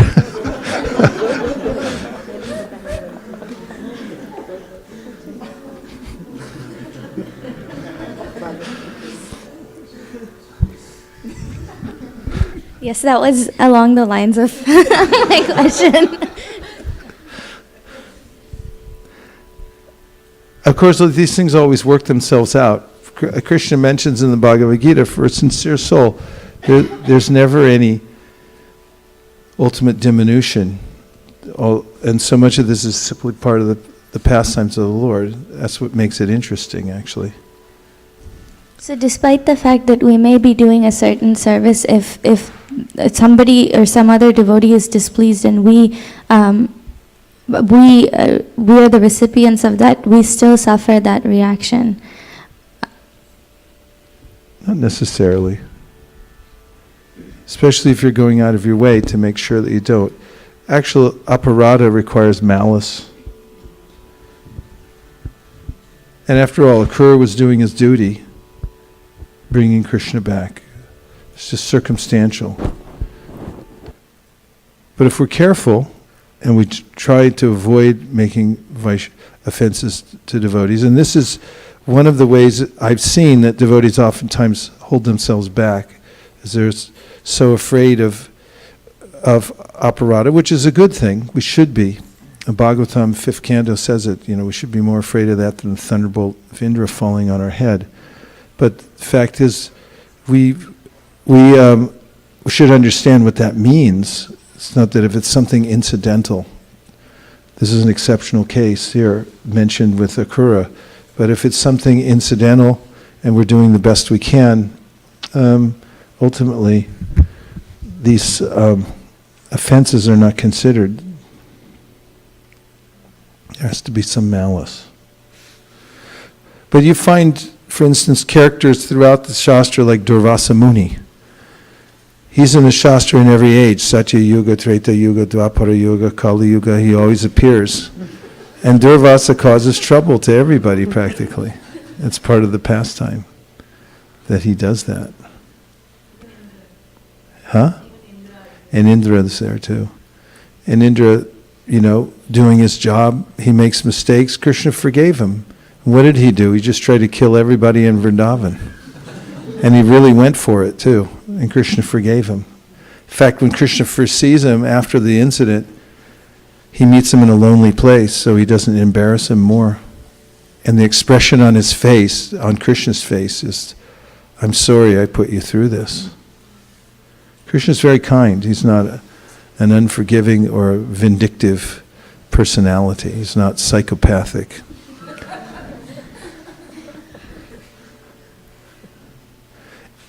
We have 10 more minutes. Do you have other questions? Yes.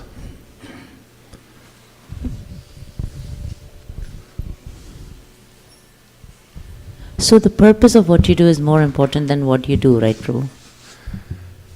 That's our motto here at ISV. This is one of our values here, which we inculcate. It's not as important what you do as how you do it, especially in devotional service. I mean, in corporate even, I would say that if there's a culture of how you're doing something is more important than what you do, because you can always do more. And there's always somebody who's doing more than you're doing. And the evidence comes in the Ramayana when there's a spider or a squirrel or whatever living entity was there doing his due diligence to put in as much as he could into the ocean for the bridge.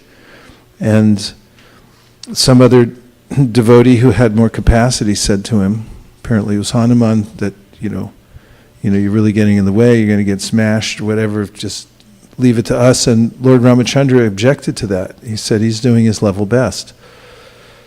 At the end of the Chaitanya Charitamrita, Kaviraj Goswami says birds fly in the sky as high as they're able. The sky's unlimited. How high can you go? And will you ever come to a point where you perfectly glorify the Supreme Personality of Godhead? Nobody can, because His glories are unlimited. You can't count them all. So you wouldn't be able to come to the end of it. Therefore, the conclusion is it's most important how you do it than what you do. But part of it, we're inspired by trying to do more. It's not that then Prabhupada does. Prabhupada says, when he's talking about Arjuna, he says after Krishna spoke to Arjuna and gave him instructions, he said, then he doesn't tell him, now you sit down in the chariot and smoke ganja. And all fight, and all do the fighting. You sit down and smoke ganja. He didn't say that. He said, no, you fight, Arjuna. You do your due diligence. And he had to win the war for Krishna. So both things are there, but it ultimately, the attitude in which we do things, Prabhupada says, is the most important. He says it at the forward to the Upadeshamrita. I was also thinking, Prabhu, that if suppose we have a cooking service for Krishna, and if someone else makes better rasagullas than me, I should probably let that person make. You become a servant of that person and learn how to do it.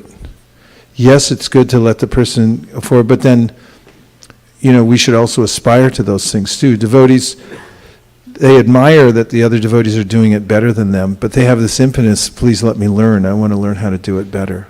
Prabhupada said that kind of competition is spiritual, where you see somebody doing something better and then you aspire to that. And by the way, cooking's among the most important services that one can do for Krishna. I see some of the pictures that are going on Facebook now. Some of the devotees here are making the Raj Bhog and everything, and it's just beautiful. What a beautiful offering to Krishna to put your heart and soul into cooking. It's really important everyone learn how to cook and to spend some time cooking in the kitchen. Thank you. Don't you agree? Yes, absolutely. Yeah, it's one of the most important of services. What else? Other questions? Yes.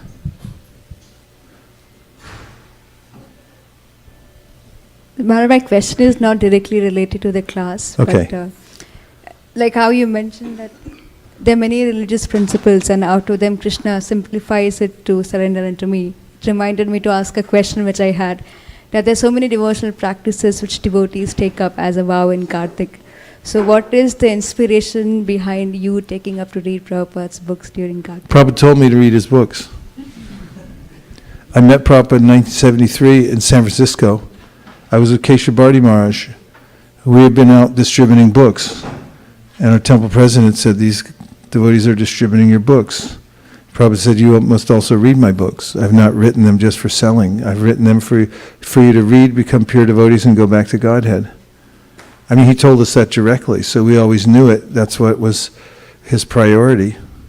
And during the era when, and in the 70s, there was a push due to intense competition between parties, for some parties just to go out all day long, and I mean all day long, and do nothing but distribute and collect or whatever.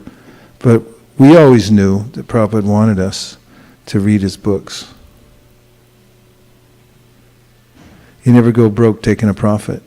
And it's such a great profit, punya shravana kirtana, to hear, and especially Prabhupada's books, because oftentimes people, they talk about Prabhupada's books and they make either several phenomena. One is that they collect all kinds of other books. But my experience is if you try to read all of Prabhupada's books, you'll find out that they're unlimited.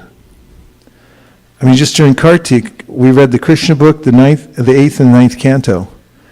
And I feel like I should go back and read the Krishna book 10 more times. You know how you all feel when we do the Bhagavad Gita, the whole thing, right? And then the next day, nobody says, that was really hard, I never want to do that again. On the contrary, everyone calls in and says, can we do that every day? And the Prabhupada's books are unlimited. And that's just getting started, because besides Bhagavatam, then you've got the Chaitanya Charitamrita. And if you actually assimilate what you have, what Prabhupada gave us, it's significant. I'm not against all kinds of other books. I just, what Prabhupada said was make sure you assimilate what you have first. And he wouldn't have gone to so much trouble. There's another meditation that I have, is that what kind of trouble did Prabhupada go to write the books? I have a small idea of what it takes to write a book, because I just wrote one. And it was a big task. Prabhupada wrote dozens. And meanwhile, he was managing. I stopped doing anything else except eating a lot. And, you know, Prabhupada was managing and traveling and everything and still writing his book. So I often think, what would it feel like to read Prabhupada's books with the same energy and vigor that Prabhupada wrote his books? I mean, I don't see how I could ever come to the point in this lifetime or any other to write like Prabhupada wrote in his books, with the same intensity and devotion. It's unique in the history. He's one of the greatest acharyas who ever lived, if not the, and as far as I'm concerned. But to try to taste that intensity through reading, at least that's something I can try, and just like touch my toe in the water and say like, oh, that's what it feels like to be that intense. Okay? Shraddha, from the internet. This was from a little while ago, but I just want to let you know that Deennath Nitai Das was spotted. Deennath Nitai, fantastic. Yeah, so Hare Krishna, dear Guru Maharaj, more on the association of the personality of Bhagavatam. Prahlad Maharaj prays, my dear Lord, now I have complete experience concerning the worldly opulence, mystic power, longevity and other material pleasures enjoyed by all living entities, from Brahma down to the ant. As powerful time, you destroy them all. Therefore, because of my experience, I do not wish to possess them. My dear Lord, I request you to please place me in touch with your pure devotee and let me serve him as a sincere servant. Yep, that's what Prahlad Maharaj's constant prayer is. He doesn't say, let me serve you. He says, let me serve your pure devotee. Now, the other point he makes, does Prahlad in his prayers, is that I don't want anything in this world because I already saw my father got everything. He literally got everything. And he lost it within a second. He said, what's the value? I don't want to even touch anything. I just want devotional service. But a last point I want to make about reading Bhagavatam especially is that Bhagavatam has everything. Psychologically, it's very satisfying because you'll experience every note is there in the spectrum of sound vibrations describing human interaction.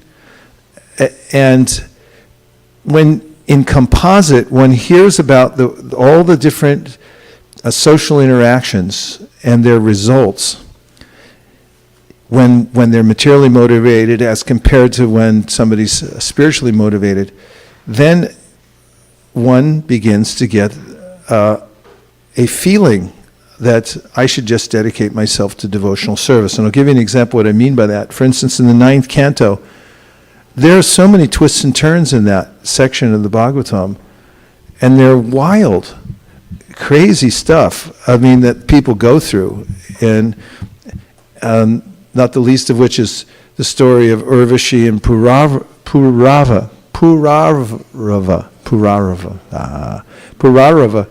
and you know, just the depravity of mind of this young man becoming attached to a beautiful woman, and what he goes through in his endeavor just to be close to her constantly.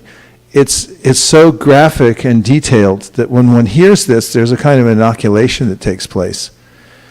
What to speak of all the kings who have everything but then lose it all, and the ways in which there's descriptions of sons who have brothers, and this, one of the siblings gets cheated out of the fortune of the father. They lie to him in various ways.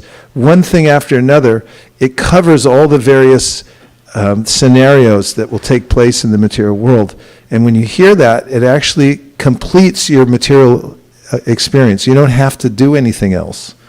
If you simply hear Bhagavatam, you'll be a fully realized and mature person knowing how the material world works. And you'll also have the wherewithal not to get involved in it, and to stay connected with the process of devotional service, because the opposite is true also.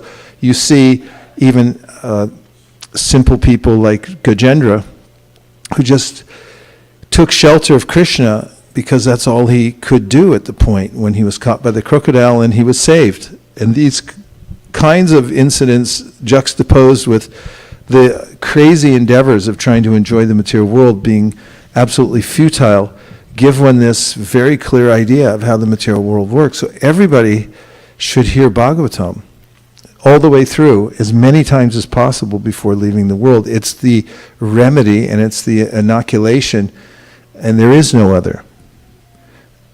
There is no other. That's the solution.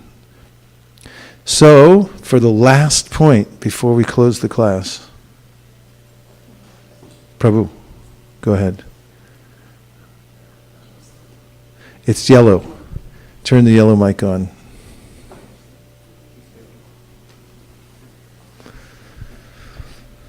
Hare Krishna, Hare Krishna. Krishna Krishna. Hare Krishna Prabhu, welcome back. Thank you. Good to see you. Thank you for the nice class. Prabhu, actually, I was wondering, as a part of the community, you do a lot of service here. And you also tell us about a lot of service to do, book distribution, reading, and then cooking and other service. Yeah. So just wondering, I mean, what pleases you the most? Cooking.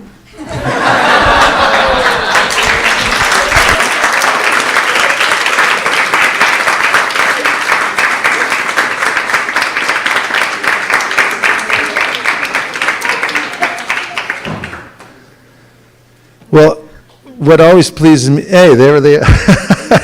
Well, the cooks are coming out. All the service is important, and it, again, what Sukeshri brought up about, it's not what we do, it's how we do it. What's most pleasing is the mood. It's a miracle that we hold together, because I notice everywhere in the world, people fight about the stupidest things, and it becomes intractable. And the great miracle is to be able to have a community of devotees where, despite all our differences, somehow or other, we learn how to communicate in ways that are pleasing to the Supreme Lord, because we work out our differences for the sake of going on with our service. That's what's the most pleasing. And that we give each other a chance to, we don't, we follow Krishna's instructions in the Bhagavad Gita. Api chet sudaracharo bhajate mama nanya bhak sadareva samantavya samyag vyavasito hisa. We don't heavily judge people because of a temporary exhibition of worldliness, but we judge them based on the fact that their heart is engaged in devotional service, or they're engaged in devotional service and they're expressing their heart in that way. So that's the most important. And it's important for us to do all the different services together, because that's what makes it a beautiful, orchestrated presentation to Krishna, that we have beautiful garland makers, deity worship, and everything is attended to with the greatest care and attention. For instance, this Vyasasana is clean. And I told Manjula Kanta a while back how important it was that Srila Prabhupada's Vyasasana is clean. And so she immediately ran out and she got special tools to make sure she would have every part of it clean. And that's important. That's the best kind of service, is when you're really attentive and you notice things and you try to make it the best you possibly can. Things will always unravel, and you have to keep up with it. You can't ever plateau and say that's it.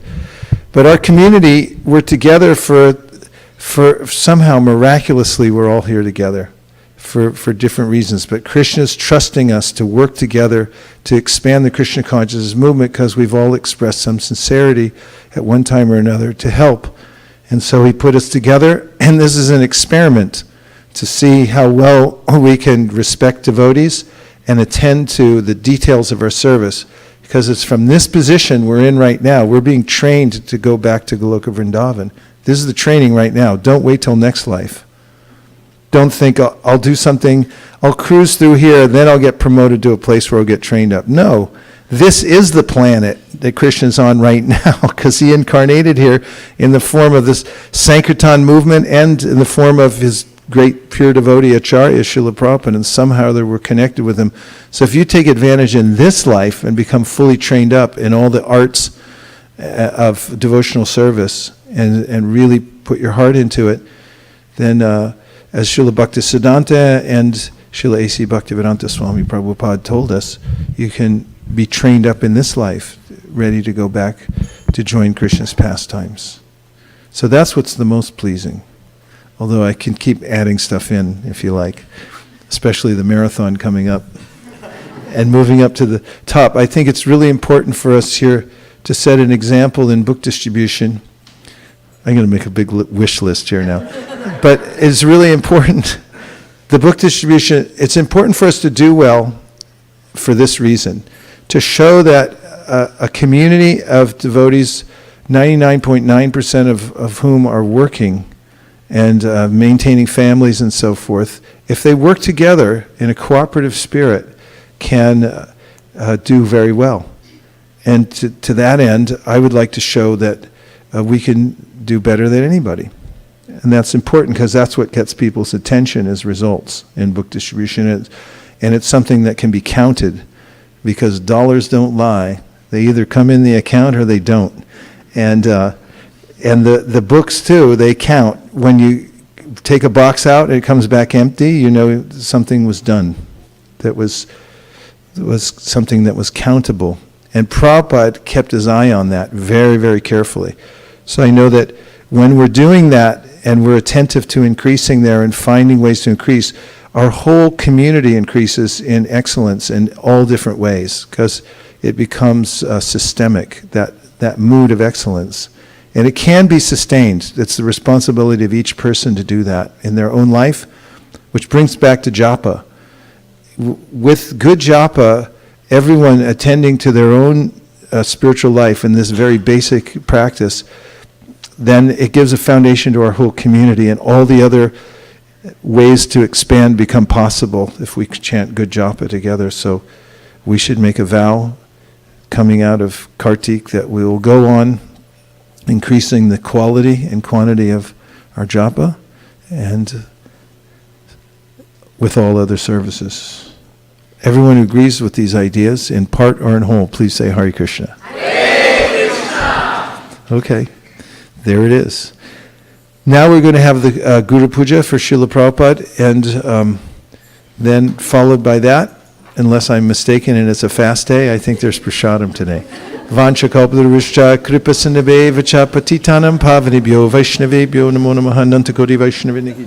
Nachari Armarman, Nachari Armarman, Nachari Armarman, Nachari Armarman, hey, Nachari Armarman, Nachari Armarman, Nachari Armarman, Nachari Armarman.